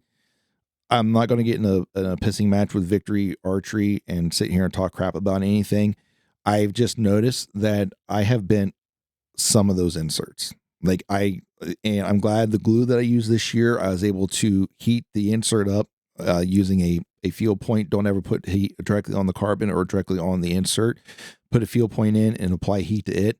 Eventually that glue will start to unbind and I can pull the insert out and replace it, because I've done that a lot this year with those inserts. And I don't think it's not like it's not common knowledge. I think some people know this already. But I have been a good bit of the stainless steel inserts, so I wasn't exactly overly thrilled with that, but I still used the stainless steel because it was better than the aluminum. So those are the arrows that I used, and they were a 250 spine, because with the stainless steel those are about 60, 70 grains of just the insert alone. And then I add the 150 grain iron wheel single bevel broadhead to that. And that put me up to a total of like 210 grains up front. So my arrows weighed about 500. Cool. My arrows came out right around 500 grains by the time it was all said and done. And that's a good spot for me. I have a 29.5-inch draw and at 70 pounds. And so I shoot a 250 spine when I'm shooting it, because I got a lot of weight up front to kind of help stabilize that. So it doesn't get all wonky as I'm shooting them. I've done 300 spine before and they tend to work okay. But the 250, like, I'd rather be over spine than under spine when it comes to a compound bow. In my experience, I don't think it affects the arrow flight out of a compound as much as it does a recurve, since the arrow doesn't have to bend around the riser like it does on a recurve. So I think you're better off being a little over spined versus under spined. Yeah, and that's one thing I've been slowly learning. Being overspined is better. I could have a shorter arrow with a lot more weight up front, mm-hmm. and probably shooting a little better, regardless of what I do with my weight. I'm hoping to go back up in the future, and if I do, I'm going to have to go back out and get new arrows, because I will be underspined, and that's going to cause all sorts of havoc. So, yeah. Again, like your boots, test arrows, see what's shooting good. It's like ammunition for your rifle, boots for your feet. Some guns eat shot better than other guns. So get out there and test stuff. No. I know it's expensive and arrows aren't cheap, but there's only one way to find out. So back in the day, they don't do it anymore, but Lancaster Archery Supply used to be able to buy just a single arrow off of them. Like, if you wanted to like really get in the weeds of testing, and this is what I did, I would just buy a single arrow, and then of like multiple different types of arrows, and then I would build them and I would shoot them to find out which one I liked the best. And that was like the greatest thing. They don't do it anymore. I wish they did. I really do wish they did. Now they just I sell them. wonder why they quit. I don't know if it. I don't know. That'd be a question to ask them directly on why they did that. I don't know. I wish I knew an answer to that, because now they just fall in that standard now where you either have to buy 6 or 12. Yeah, I mean, or a I multiple of can't that. imagine you were losing a whole lot of money. I mean, you're still selling arrows, so Yeah, that's I don't. odd. I don't know. I really don't know what the. I don't know if they just got tired of opening up packages, because I think most of your arrows come like once again, I don't run a shop, but when I watch, MFJJ on Podium Archer, his YouTube channel, every time he goes back and opens up a package of arrows, they're usually like in a package of 12. So maybe they just got tired of opening up like and have a bunch of oddball arrows laying around. Maybe it was just they found it to be a waste. I don't know the answer. I'm just speculating. But I do know, but from what I've seen on the backside of like a pro shop, they come in like certain like packages, like a package of 12 or whatever. Okay. Yeah, I wasn't sure. I know a lot of shops, or at least the ones I've been in, have the flagship brand that they're selling and usually have several containers of the different models of arrow. Right. And, you can choose from them. And if, you just want 2 or 3, you can grab them and they'll cut them and Right. you're on your way. Yeah. So who knows? Yeah, I don't know. So, but yeah, they used to be great, because back when I really was diving into the direction I wanted to go with arrows, I did that a lot. Like I would buy, I'd buy this arrow, and it would be different weights, different grains per inches, different types of arrows. And find out which one I did best. I did a lot of those like calculations with like the speed versus, times the mass. They give you like the KE and the momentum and stuff like that. I did a lot of those to find out which one I actually wanted to settle on. And that's where I ended up getting up around the 500 grains. The heaviest I've gotten was 575, but I've jumped back down to about 500, and I'm staying pretty steady there. 575, that is a freaking hammer. Yeah. It did the job. It did. Yeah, absolutely, it did. It does the job. So, and then I think I already touched on the broadheads. It's the iron wheel single bevels. When you if you decide to go the single bevel route, which I recommend, I love them. I shot 3 deer with them this year, and all 3 of them went less than 60 yards. Now, a lot of that has to do with shot placement, but I will tell you this: the single bevel will help maintain the arrow rotation as it goes through the target because of the bevel, the way the bevels are angled. So with that said, you have to match the bevel to whatever helical or whatever offset your arrow is. So basically, if your arrow spins to the right, you need the right bevel. If your arrow spins to the left, you need the left bevel. And that's where I get kind of caught with some of these other single bevel companies, because they only sell things to the right, which most arrows, most things you buy in the archery world are going to be offset to the right. And I'm not going to go into too much in the weeds in that. However, if you actually get out there and shoot your bow with a bear shaft, you'll be able to see which way, and don't shoot from very far. Like, you got to be really close to the target when you do this, like close enough to where the arrow just clears your bow or a little bit more. But put a mark on like a certain part of the nock, like the top of the nock, shoot the arrow, and then see which way that it's coming naturally off your bow.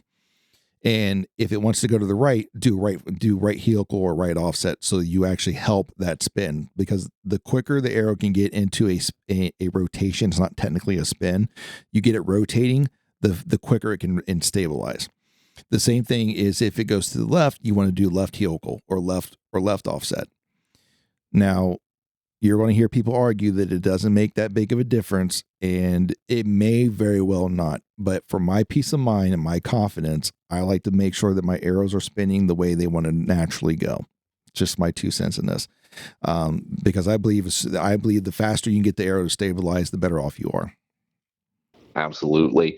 And then if you guys have any other wonderings about the Iron Will broadheads, their YouTube channel's great. Yeah. Bill has a lot of information on there going over the materials they use, why you should choose certain bevel, as you just went over, and a whole lot of the science that goes into it. The guy is very informational. I believe he was an engineer before he started designing broadheads, which, I mean, yeah, to design it, it sure helps.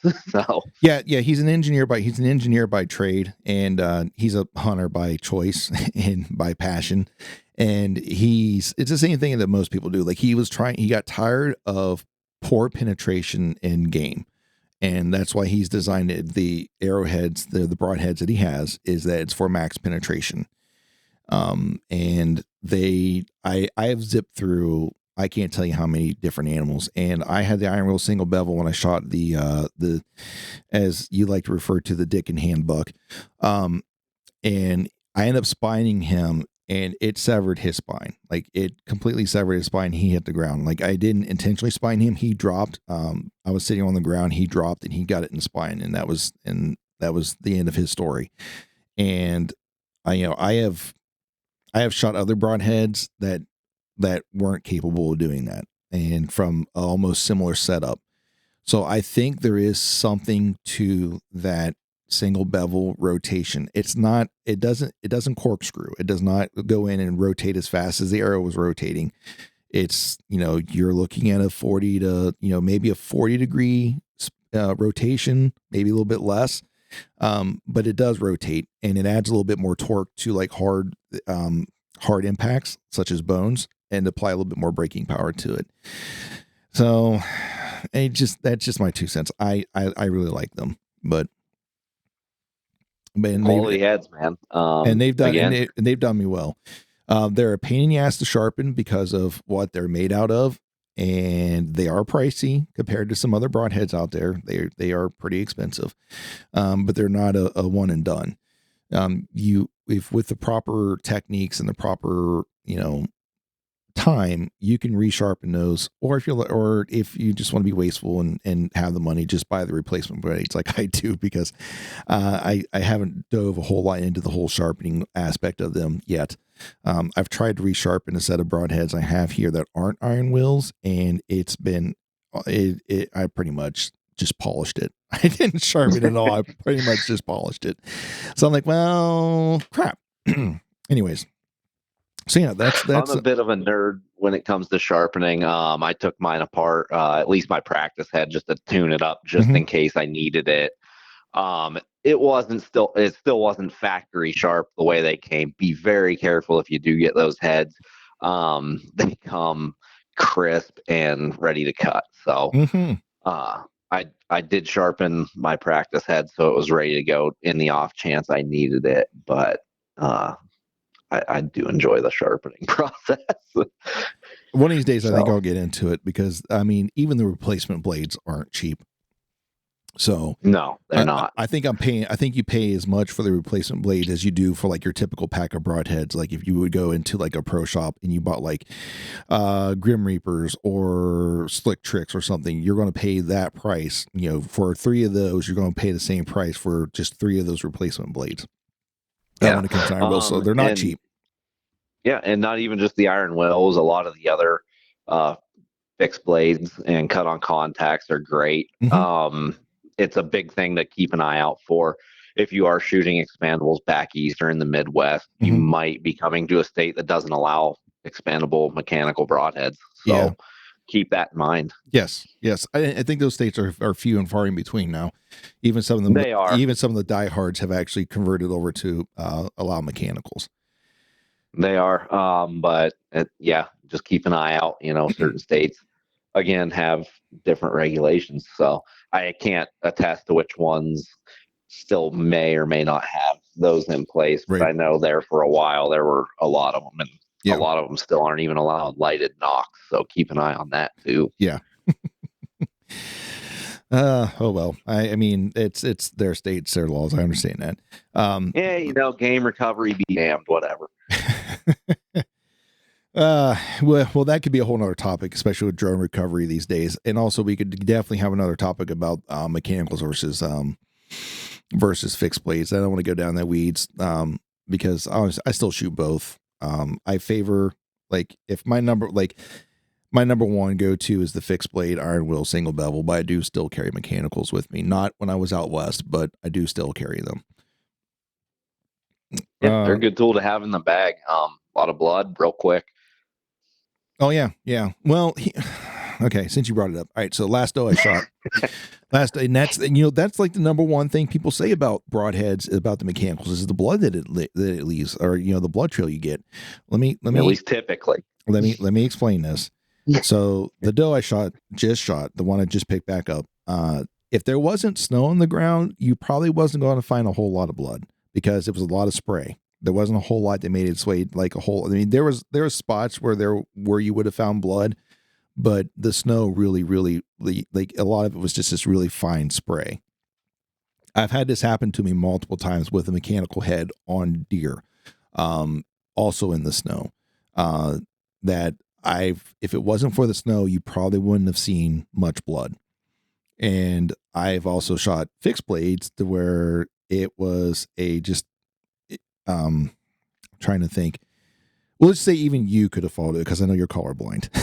So listen, man, I've never had trouble blood trail, and I hope you pick up on that one doe you ended up tripping on the next morning. But yeah, I know I shouldn't. It's an odd concept, man. Those dot tests don't attest to real world application of the blood drops in the grass, because I got no trouble with that. I shouldn't have said it that way, but it was better. I get it. You're just poking fun. It was better. It was better than the direction I was going.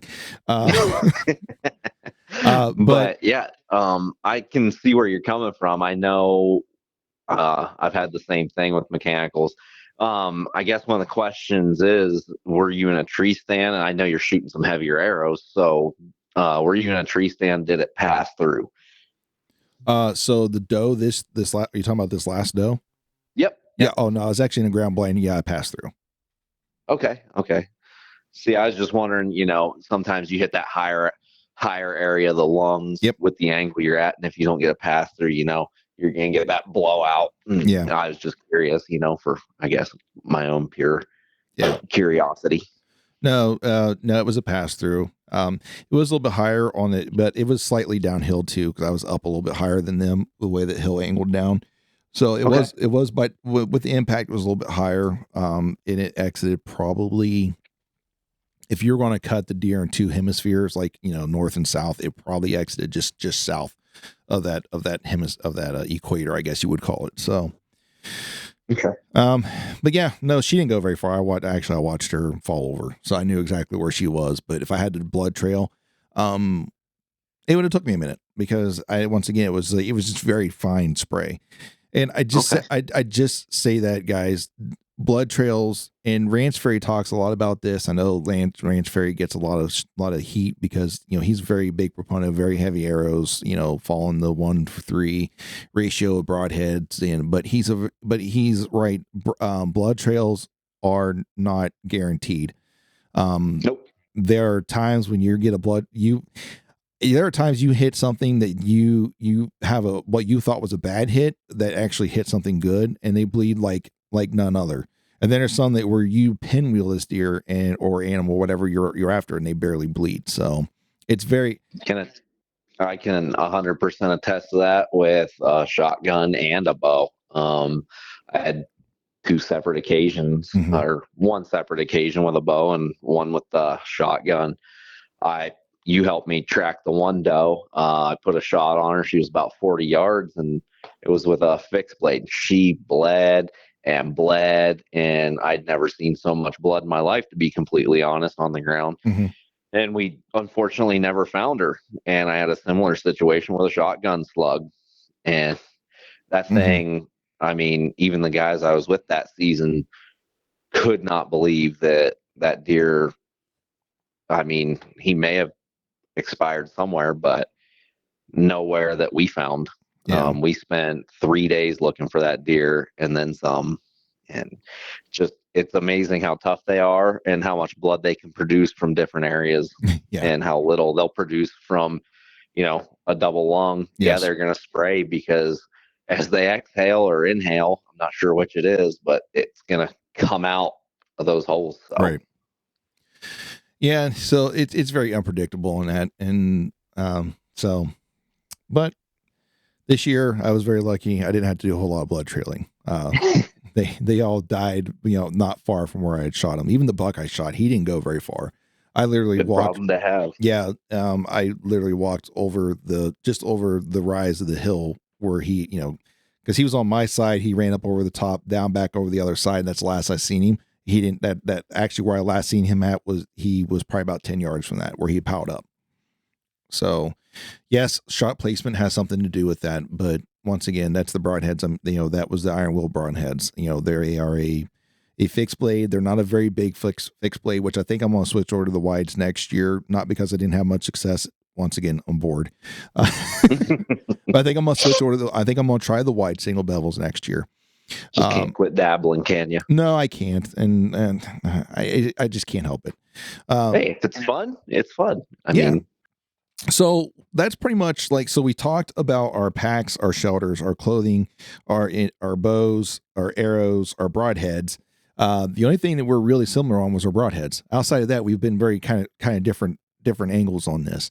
And so what did you carry in your kill kit?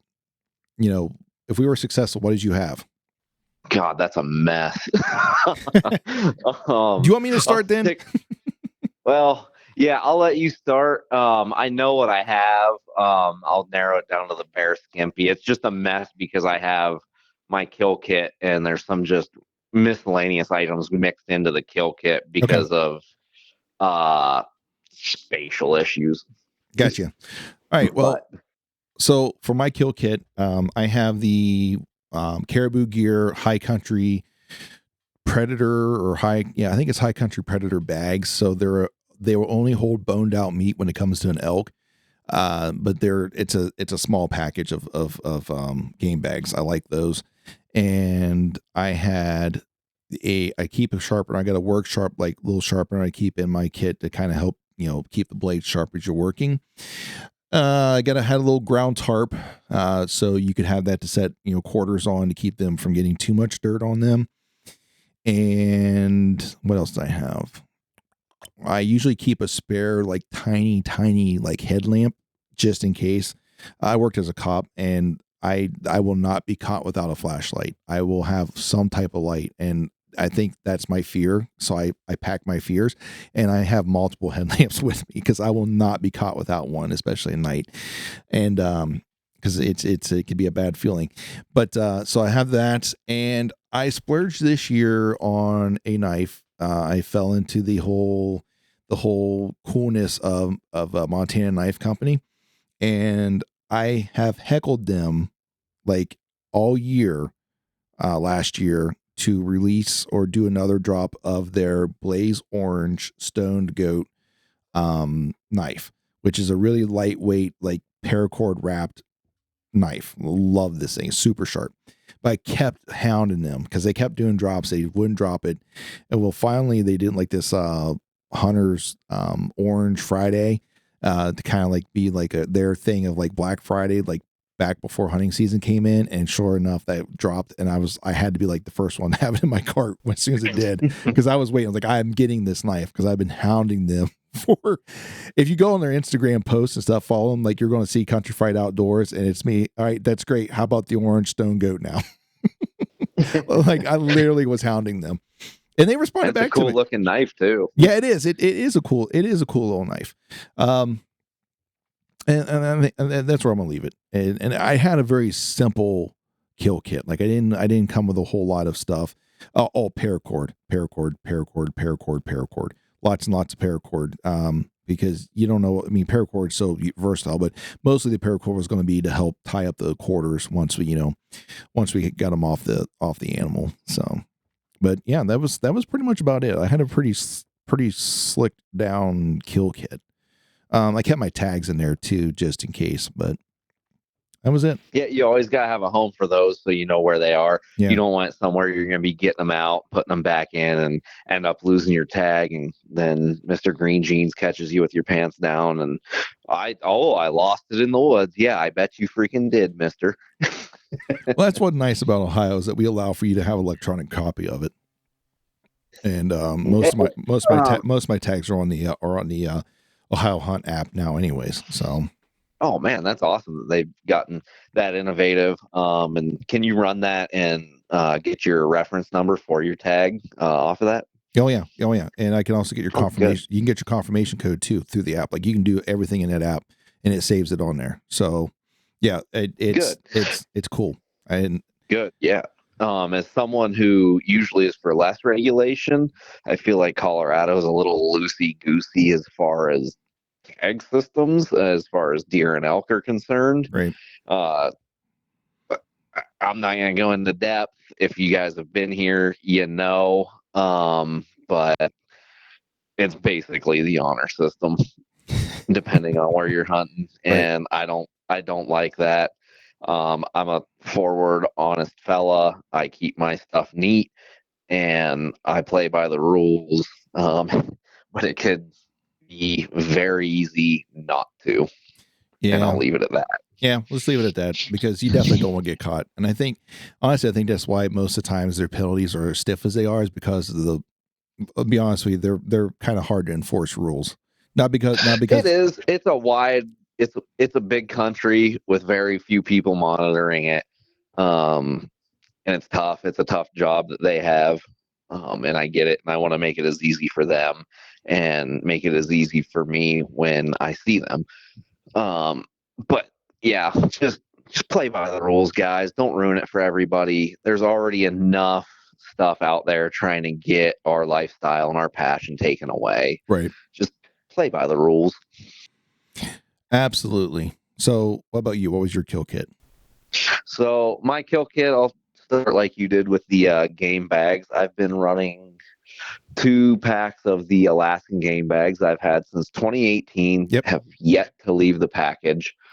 um, I'm to a point where I've just been leaving them at home because I'm not a very superstitious person usually, but there seems to be something with this particular set of game bags that I have. And I'm not saying it's Alaskan game bags. I'm saying maybe someone put a curse on the ones that I got. But every time I have them with me, you either don't see anything, and if you do, it's gone like the wind. So I rarely carry them. Didn't have them with me for my 2022 buck. Feel like that had something to do with it. Not sure. But when I do bring them, because I'm like, we're going to be pretty far in, it'll be nice to have them to hang stuff in, kind of get bit in the ass with it. But I do carry them off and on. Outside of the game bags, I do carry 2 contractor bags. You never know with weather, timing, this and that, especially for archery season, how warm it's going to be. Mm-hmm. I carry those contractor bags and a little bit of tape, and that way I can tape those shut, and if need be, submerge them in cold water, and they're not going to get wet. It's going to cool them, whether you debone them or leave the bone in. You're going to reduce your chances of meat spoilage, Yep. whether it be from the inside out or the outside, just getting a crusty mold on it. Mm-hmm. So those are 2 things I definitely carry. Mm-hmm. With my tent, I usually have a tarp, and it dual purposes for the tent or Mm-hmm. for potential game kill. You can keep your stuff out of the dirt, out of the hair, out of whatever the heck else is in the environment that's going to get your meat dirty. Keeping your meat clean is a big, big goal, Yeah. especially if you take it to a processor. If there's dirt on it, if there's hair on it, it's going away. They're not gonna wash it and scrub it for you, Mm-hmm. and it's going by the wayside. So it's a big thing, whether it be a tarp or if you carry, like I said, those contractor bags, you can cut them to help keep things out of dirt too. Uh, but into the knife setup, I carry the what the heck is it called? It's not the Outdoor Edge. That's what it is. I kept one call it the Ozark Trail, and it's not. That's Walmart's brand. I carry the Outdoor Edge. It's got the replaceable blades, and it's a folding knife.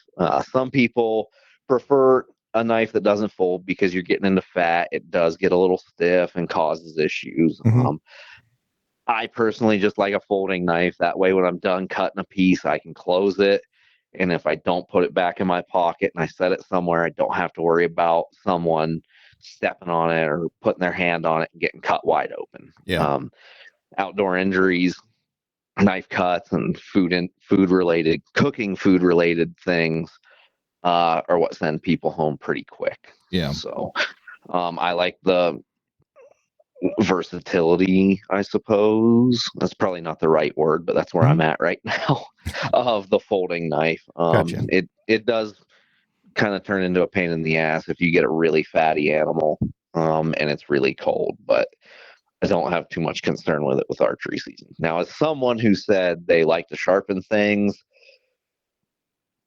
you don't have a lot of options usually in the field to sharpen a knife. So that No. replaceable blade for me it means a lot. So Yeah.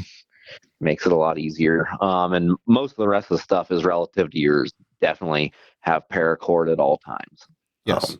Doesn't matter if you're hunting or not, have paracord, because if your tent gets destroyed and all you have left is maybe a tarp you brought or a couple trash bags, you can still tie some paracord tree to tree and anchor down whatever you have to have a makeshift shelter or put logs together. Paracord is key. I do bring, it might be unnecessary. In my mind, I like to have it. I do bring orange flagging tape, especially if it's late at night and you have a blood trail. It's not the greatest blood trail. You're unsure about your shot. Yeah, everybody has on X. Let's say your phone dies. What are you doing now? Yeah. You got to start somewhere. You could take an arrow and place it in the ground, but that's expensive, and orange flagging tape is cheap. So yeah. Yes, it is. And very visible. Yeah, it is. Here, when I hunt here, I carry orange with me, that orange flagging tape, but I did not bring it with me to Colorado.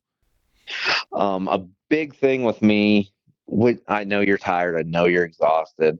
If you try to take your trail out that you took in, if you can, and take that damn tape down. Yes. Nobody likes to see that floating around the woods. No. I know there are good Samaritans out there that will take it down if they do see it. Good practice, but also out west, you have to be careful because some of the ranchers with their cattle up in the hills are using it as trail markers for their ranch hands. Yeah. So don't get it confused either. Yeah. That can be an issue sometimes as well. Yeah, we got to share the land a little bit, and well, not a little bit. We do have to share land, and we everyone has equal access to it, and be good stewards of the land, and don't leave evidence of yourself there if you can help it. So yeah, I agree 100%. Speaking of not leaving evidence, let's get into the nitty gritty of leave no trace. What do you bring for a kit to do your best to not leave a trace? All right, so I have the Deuce of Spades, is the shovel that I use. It is a super, super, super light trowel. And then I carry some Colgan's Camp toilet paper that I bring with me. And then I have like wet wipes that I have, and like the wet ones because I like to clean my hands, obviously. Those come with me though. I throw those away. I usually have like a trash bag back at camp that I'll throw those in, and I'll pack those out with me. So, but that's pretty much my system. Pretty effective for you? Yeah, actually. That Deuce of Spades, it's super light. It does cut pretty good. And the way it works out is it has technically two different sides. Like the handle, what you would call the handle, is actually a smaller kind of like a pick, where you can break through some harder stuff if you needed to. And then of course it has the bigger flat edge that is more the digging side. So, but it works out pretty good. So it's definitely my thing, and I've been carrying it for a while as soon as I found it, because I do like backpacking or not hunts, but like camping. We'll go hit trails and stuff in some national forests. Like I love doing national forests because you can camp pretty much wherever you want. In Ohio, our state parks, you have to actually camp in a campground, and which fine, whatever. But I just like the freedom of being like national forest land where I can just camp where I want. And dispersed camping is fantastic. Yeah, it's my way of doing it, right? It doesn't necessarily mean you have to do it that way. Some people love campgrounds, and I'm okay with it. Like I don't mind a good campground here and there, but like if I'm doing that type of camping, I'm there because I want to be away from people anyways. So I I just like that aspect. So usually if I'm doing that type of stuff, I'm forest land. And so that stuff, like I try to keep it as light but durable as possible. And that's why I ended up selling on that. So but yeah, that's that. Yeah. A nice light setup's always conducive. What so are you pretty similar in your duty bag? Not quite. I carry a machete. It has many purposes. I didn't mention it in the kill kit because it's not really part of the kill kit. I'm not using it for anything necessary unless, a joint doesn't want to come apart or Right. this or that. But it's a multifunctional tool. I do from time to time, if the conditions permit, like to have a fire in the high country. We did not on our last trip, but given the opportunity, I won't say no. So you can use it to, take up dismember downed trees. Yep. You can use it to split that dismembered down tree, Yep. and you can use it as your deuce of spades. You can dig your hole to do your business, and again, you can use it to help break down your animal if need be. It's great. I like having it because then I don't have to have other tools. Some Right. people might carry a bone saw, this, that. Not quite necessary. Like I said, this nice for everything if you need it. You Right. can use a rock to beat the top of it to split wood, and you can dig pretty reasonable holes with it. So maybe excessive, but it's light and versatile. Nice. As far as toiletries, I carry a biodegradable TP, and really that's it. So Right. a little bit of hand sanitizer in the first aid kit with some other things. So Yeah. keep the hands clean because nobody's showering in the woods. No. So I guess you want to cover some of the miscellaneous stuff. Like, I don't think we need to go through all of it, but like just some of the miscellaneous stuff that like you find that's been beneficial for you. Yeah, one thing I've been a fan of, I have a charging pack. You can charge it up at the house or in your car, wherever you choose. And the one that I got is an off brand off of Amazon. Couldn't tell you the name of it, but I know I've charged my phone at least 4 times in the backcountry off of it, and it doesn't make it to 50%. Okay. So it's been very good. It's a little heavy, but being able to have the availability of my mapping systems, you're up there without cell. Right. I've been up there enough to where I could get around without it, but if you get a downed animal, it's nice to have those extra features. Yes. It's a very, like I said, the life of it, 4 charges, you're not to 50%. I don't know anything else that's doing that Right. personally. It's not solar. Like I said, I just charge it at home. Outside of that, miscellaneous. We missed a big important topic. Holy cow! Uh, Water filtration and purification systems, man. Yeah, I was going to cover that in this section here, the miscellaneous stuff. Okay. Okay. So Yeah. so That's a heavy duty system, or at least a very important system. it is. It is. Maybe not as much in the backcountry as it is in some other locations. But I use this year I was using the Grail Ultra Press, the titanium version. I love the Grail. I have the Grail Geo Press, which is the larger version. It's a true actual purifier. So it's not just a filter. So filters will remove a good bit of stuff, but there's also some of the smaller particulates, such as viruses, that it won't remove that a purifier does, and that's what the Grail does. So it doesn't matter where I'm at. For the most part, it's going to actually take care of the water, and that's what I carried with me along with I carried that in an Nalgene bottle, but I took 2 Nalgene bottles up with me and that Grail, which that Grail acts as a water bottle too once you have the water purified in it. So I would just purify the water, dump it into those other bottles, and then that's why I'd have at camp or carry the extra with me while we were out humping around trying to find an elk. So that's what I was using. Seemed like a good system too. a big thing on the purification. If you're in an area with, cattle running around and your only available source is shared with them, you can get a bit of a taste, and that helps take it out. Yeah, maybe a little bit. With me, I just run the Steripen. Really, the flavor of the water doesn't matter as long as I'm getting good, clean water. I like the Steripen. I got the lower end one, and even at that, the lower end Steripen does wonders. I have yet to have an issue as far as beaver fever, right, or any of that issues. It sterilizes it. It doesn't purify it.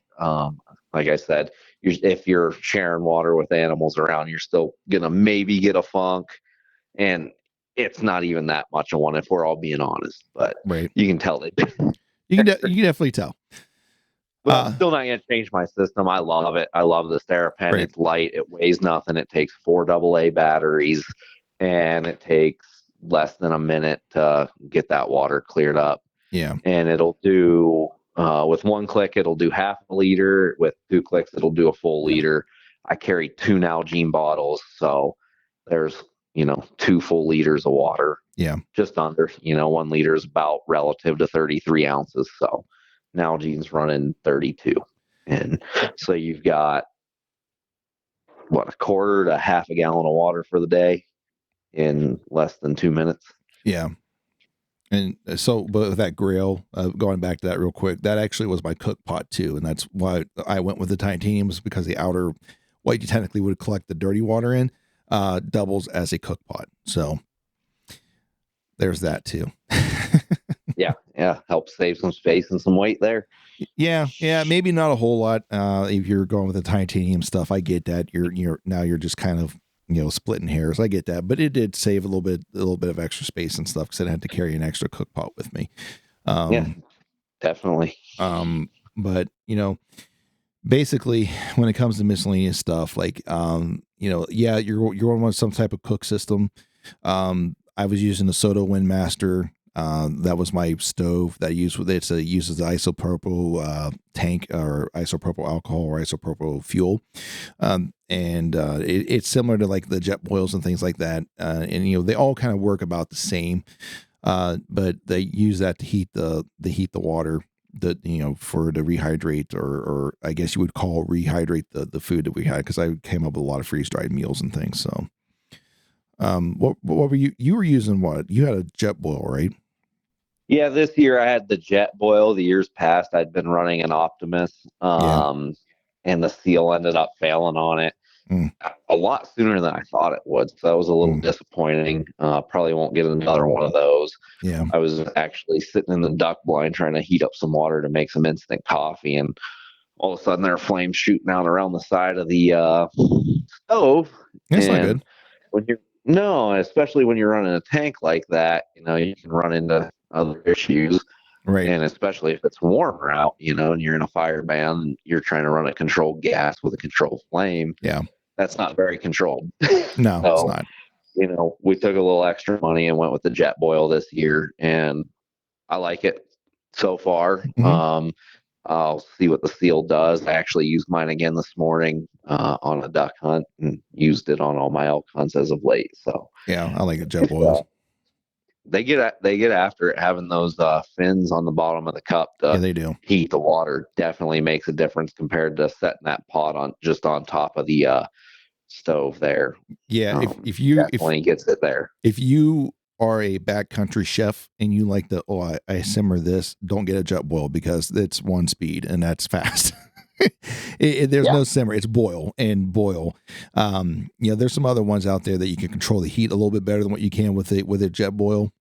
But when you get a jet boil, you're getting it because it's going to boil water fast. The end. But there's some other ones out there, like I said, that you can control a little better, so you can get that simmer if you want to be that. I guess if that's your experience and that's what you want to do when you're back there, is be a little bit more of I guess you would call a fancier cook, or make stuff that you don't want at that high heat. But jet boil's not it. So no, I know a lot of guys that like I think the brand's MSR. They like those a lot. Yeah, very reliable. I can't attest to it. I know they're still using the ones they have from a few years ago. Yeah, you can't go And wrong I with those. can't say the same about my Optimus, which kind of bummed me out because for the price, I thought I was getting a heck of a deal, and that seal just shit right out on me. So Yeah, I mean, it's too bad it left a bad taste in your mouth because it might have been just that, might have been just that one. But yeah, the MSRs, those are pretty popular. I was actually looking at the MSR Pocket Rocket 2, the deluxe version, when I ended up going with the Windmaster. They're pretty similar, and the Windmaster was just a little bit cheaper. And they also it's a little bit more, I guess you can control the flame a little bit better too with it. So not that I worried about that because I just boil the water so I can make my food. Is what I'm worried about. same. So and then I want to cover one other thing because you brought it up in the beginning. And one thing I got this year, because in the high country, as I'm trying to blow up a mattress, I can get lightheaded. And it just seems like a big pain in the butt sometimes. So I end up getting it's not Flex Tail, it's not from them. It was another like Giga Pump or something like that. I got on Amazon. It's just little like I'm trying to think of it, like it's almost like a pill bottle size. It's about the size of it, air pump. And this thing is like the bee's knees when it comes to inflating your sleeping pads. It does not take very long. It takes several seconds. Now you'll get them good, but if you need a little bit more firmness, you're going to have to, add a little bit extra because it can only get up to so much, PSI before it's not able to pump any more air into it. Cause it's not that big, but dude, I'm telling you what, man, that thing's like,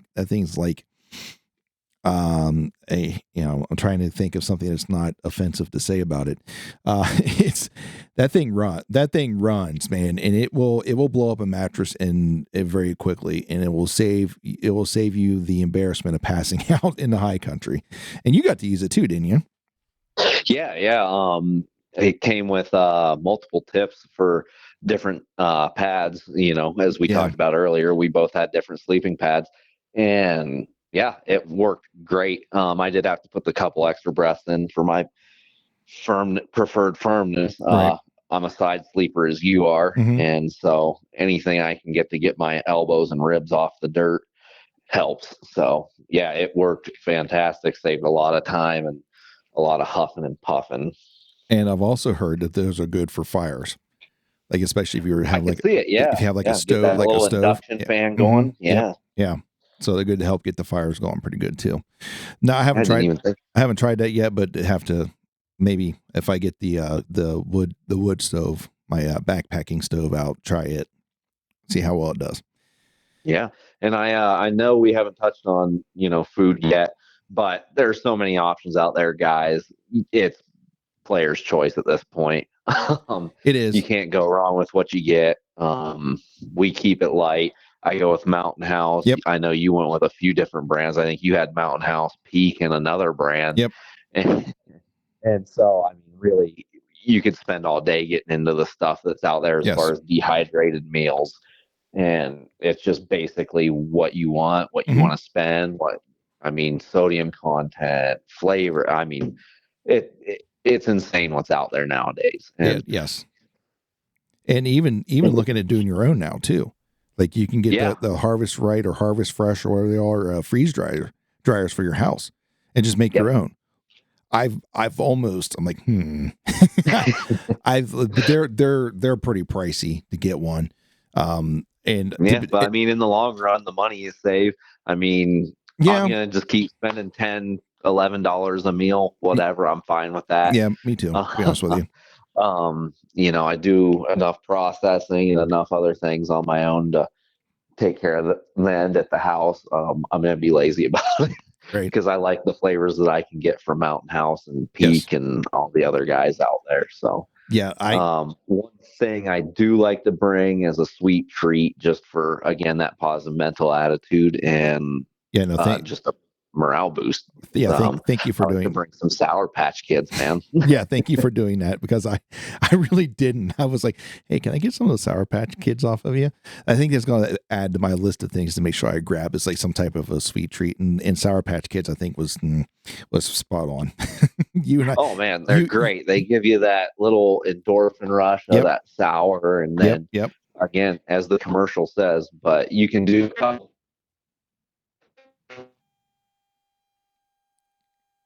You there? Yeah. Yep. All right, I lost you there for a minute. I heard sour, just like the commercial said. That's where you left off at. So pick up from there. Okay. I'll start over here. So I typically order them off of Amazon, my Yep. Sour Patch Kids, because you can get a good bulk supply. Usually I order the individual bags. Mm-hmm. Well, the big bag that comes with individual bags, like you get around Halloween. Yeah. For some reason, Amazon muffed up my order this year, and I got sent a 2 or 3 pound bag of Sour Patch Kids, and they weren't the regular size Sour Patch Kids. They were double or triple the size Sour Patch Kids. They are the big ones. And so, they were freaking huge, man. I couldn't believe it. And so I took and got my Ziploc bags out and started individualizing them and, stuffing them in my gallon day prep meal bags. Yep. That's a whole nother thing. And so and so I had some Sour Patch Kids for each day to just kind of put a little smile on my face. And when we came down for restock, I just went ahead and grabbed the rest of that 2 pound bag because there probably wasn't even a pound left in it. So yeah. Well, since we brought up food, and you are right, there's a lot of different options out there, and each one's their own personal taste. I will first off, if you've not seen or tried anything from this company called Stowaway Gourmet, they make some really good freeze-dried meals. My favorite with them is the wild boar bacon bean stew. Fantastic. Like you want to the one you spilled on the ground? No, thank God. It was not the one I spilled. The one I spilled was the peak Chad Mendez Bison Smashers or something like that is the one I spilled. If I spilled the Stowaway Gourmet one, I probably would have just jumped off a cliff. I would have found one and just ran off of it because first off, it's a little pricey, but second off, like it was the one thing I was really looking forward to while I was up there was that one. I love that one. So any chance we'd have seen you on the ground licking it up? Maybe, possibly. I mean, I might have actually had some pine needles added with it because I probably would have brushed it up, put it back in the bag. And another thing that I tried this year and I will not do again because I don't think it was worth the squeeze was I repackaged all my freeze dried meals in in quart size freezer bags. Now, if you're going to do that, you have to go the freezer bag route because if not, when you go to rehydrate them, you're going to melt the bag. So do the freezer ones because you can boil in bag with those, but do freezer. It was not worth the effort. I didn't really save a whole lot of space, and to be honest with you, it was more of a pain in the butt. And I think that's most of the reason why that one spilt was. With your typical Mylar bags that you get with like your Peak or Mountain House, they have a flat bottom on them where they'll stand up pretty good. That's not the case with these types of bags. And my buddy made me like a little koozie that you could put your bag in and kind of wrap it up to kind of act like that Mylar bag to keep the heat in while rehydrated, which is fine, which it worked out good. But it was just another thing I had to carry with me. So some people that's their experience. They want to do that. They find a benefit in it.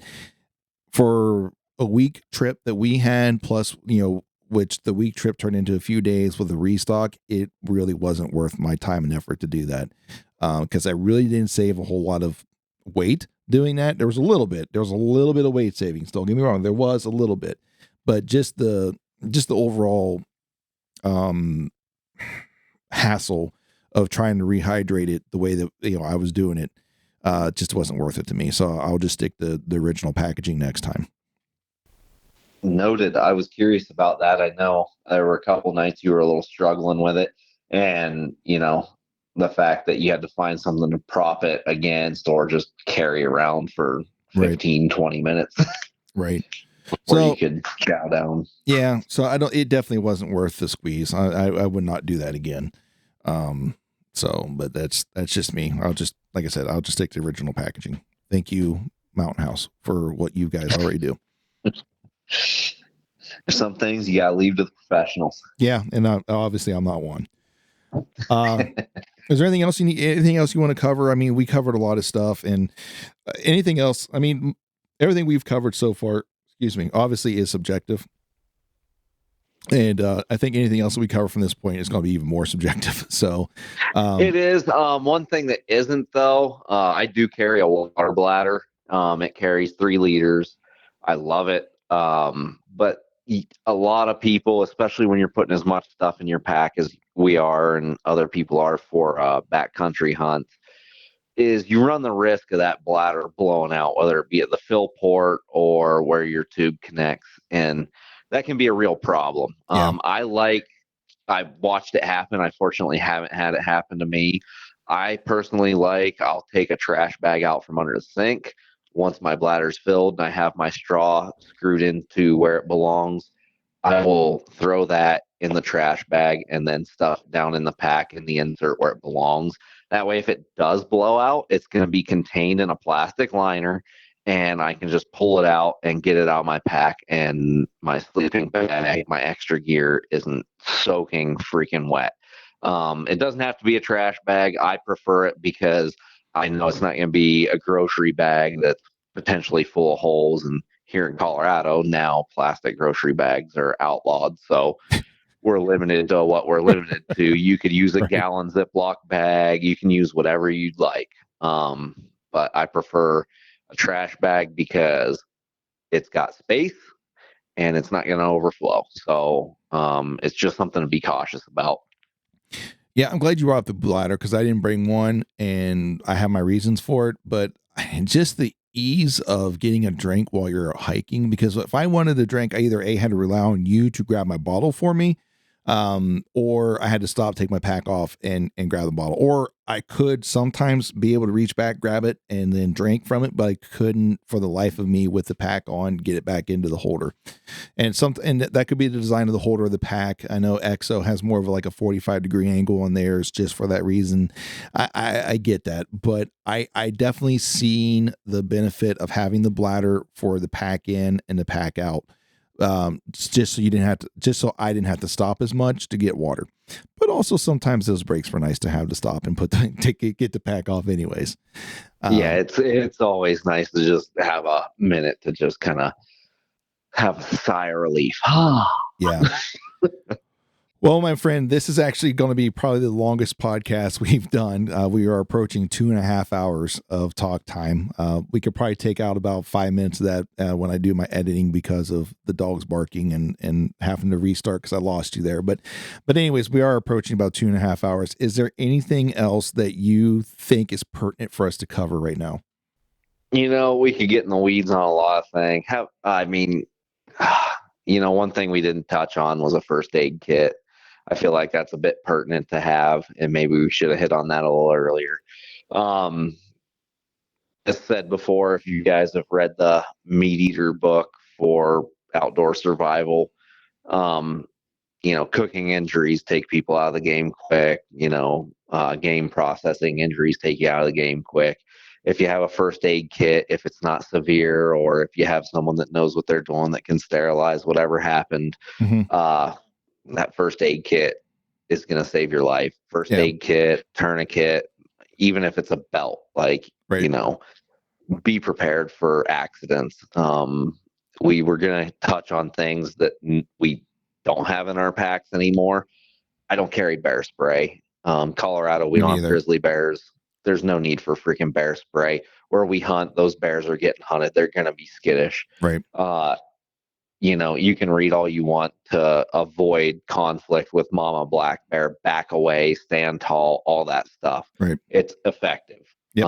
I don't carry bear spray. I fell down a hill once and punctured the can, and that could have been worse than it was. The can didn't explode in my face, thankfully, because there was no one else around. That could have been a catastrophe. Yes. So no bear spray for this guy.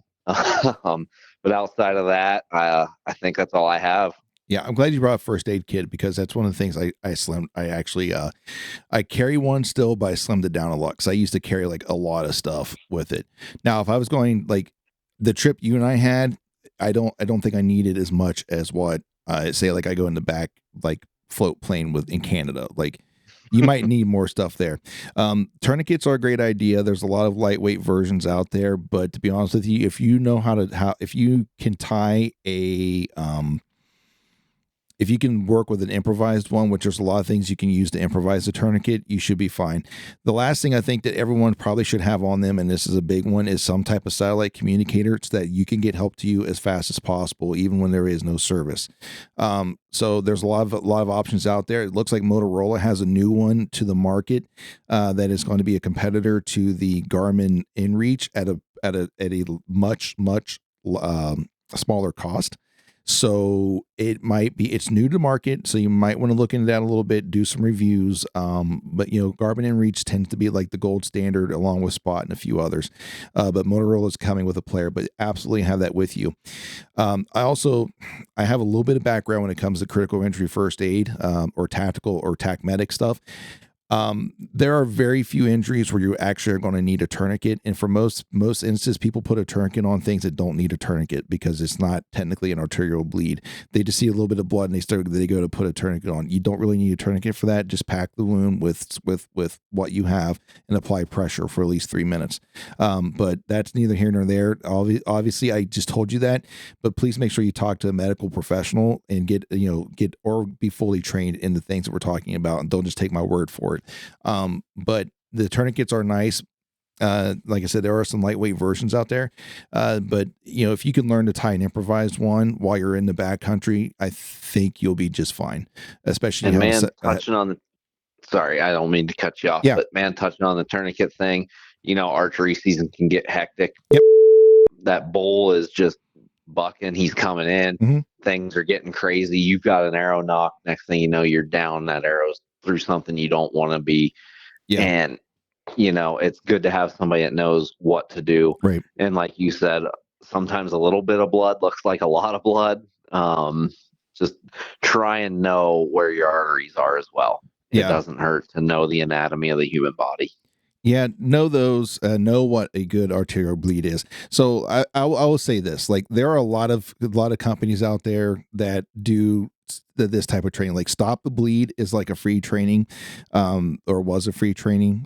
Take those type of stuff because they're going to teach you how to properly use tourniquets, how to properly use packing materials, how to properly use chest seals, things like that.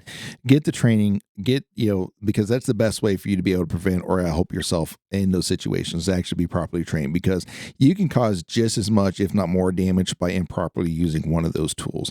So get the proper training behind those before you just throw it in your pack. And here's the next thing. If, and this is a big if you're going to carry a tourniquet with you and you expect it to save your life, take it out of the damn wrapper. All right. Don't leave it in the shrink wrap wrapper. Get it unpacked and get it set and ready to go.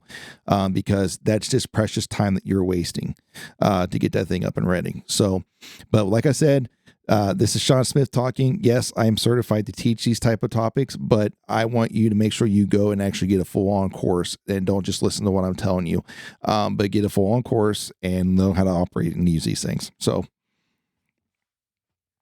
anything else? Can't be that kind of disclaimer. Yeah, I mean, I don't want people to get themselves into trick bag because of just listening to this and not actually practicing with it.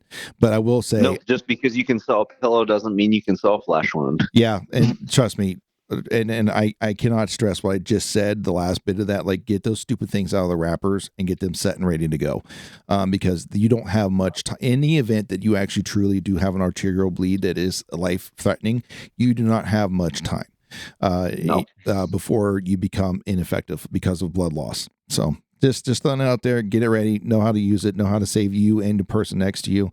But once again, don't pack your fears too.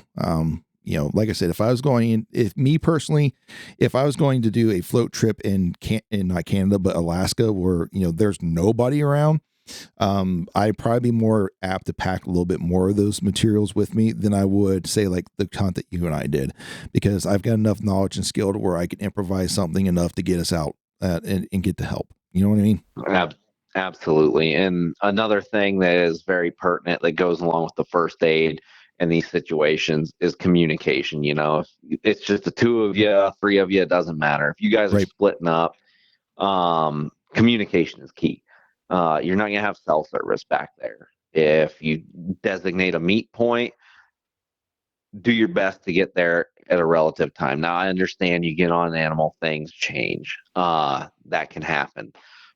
But outside of that, if you're not on animals and you just willy nilly, flagrantly change your flight plan, nobody's going to know. And if something Right. happens to you, it might be days and you could be suffering or worse. Right. Make sure your communication, your plans are set and have an idea at least of where everybody's going to be. All right. Yeah, absolutely. I agree. Communicate. And I'm also going to touch again on that satellite communicators. Have them with you. Whether it's the type that you just send help to come get you is something, right? And it might be worth paying a little bit extra for the insurance they have, because those type of flights can be a little expensive. Can they? Holy cow. Yeah. If you listen to our previous podcast, you think that the restitution that Mr. CJ Alexander would have to pay in the event that he's found guilty of poaching that buck, which is around $30,000 was much, push that little SOS button on your button and have them come save you. That's going to be about that or more. Yep. If you don't have that extra insurance. So just keep that in mind. A lot of states include a search and rescue fee. That doesn't include the helicopter ride, kids. No, it doesn't. It does not. So, Sam, anything else good for the business? Anything else good for the order? No, sir. Be safe. There are a lot of options out there for you guys to choose, whether it be your sleep system, eat system, or however it be. Just do your research and make sure you're getting a decent product for what you're looking for. You're going to be disappointed by something at some point, and I mean, it's going to happen. Doesn't matter. It's going to happen. There's going to be something you're not happy with, but you can do your best as far as research to curtail that. Yeah, absolutely. And Sam, I think that's a great way to end this. Guys and gals listening, and first and foremost, we do appreciate you guys taking the time out of your day to listen to this one. This has been the longest one we've done. We just hit 2.5 hours, but we really do appreciate you guys taking times out of your day to come and listen to us talk about our experiences, because we hope that through us talking about our experiences that we're able to help you chase the one that you want. Yes, we shared a lot about the things that we like, and that's just to kind of help maybe get some ideas out there flowing so you can find the piece of gear or the kit or whatever it is you're looking for to help you chase the experience that you want. As Sam said, get out there, try stuff out. Don't be afraid to ask to use stuff and mess around with it. And if it doesn't work for you, don't be afraid to sell it off and get something else that is going to work for you. It doesn't have to be the top of the line stuff if you don't want it be, but just make sure that what you do buy is going to work. We really do hope that you guys stay safe in your adventures as you are chasing your experience.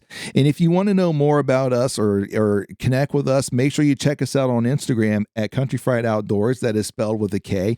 Or check out some of the reviews, at least the review of the MRK6 that I talked about in here in this podcast, along with the Ultra Press Titanium is also up on our YouTube channel. And that's Country Fried Outdoor Productions, once again spelled with a K, on the YouTube. Also, this podcast now is on YouTube as well. There is no video to it because I have enough time trying to edit this and the videos I do for YouTube. So I didn't want to add that component. Maybe one of these days, maybe. But right now you'll see the wonderful probably cover art, and then you'll get to hear our lovely voices. But also it's available on Spotify, Amazon, Apple, and Google, which will soon be just YouTube because Google will be shutting their service down here soon. If you are listening on any of those platforms, please leave us a review. Please leave some thumbs up, some stars. Hopefully you find it as a 5-star rating. If not, let us know what we could do better. Or if you enjoyed it, let us know what you liked. But folks, I think that's it. Until either the next podcast, the next video, or the next time you check us out, or if our paths or trails happen to cross as we're chasing our own experiences, stay safe out there, and God bless you guys.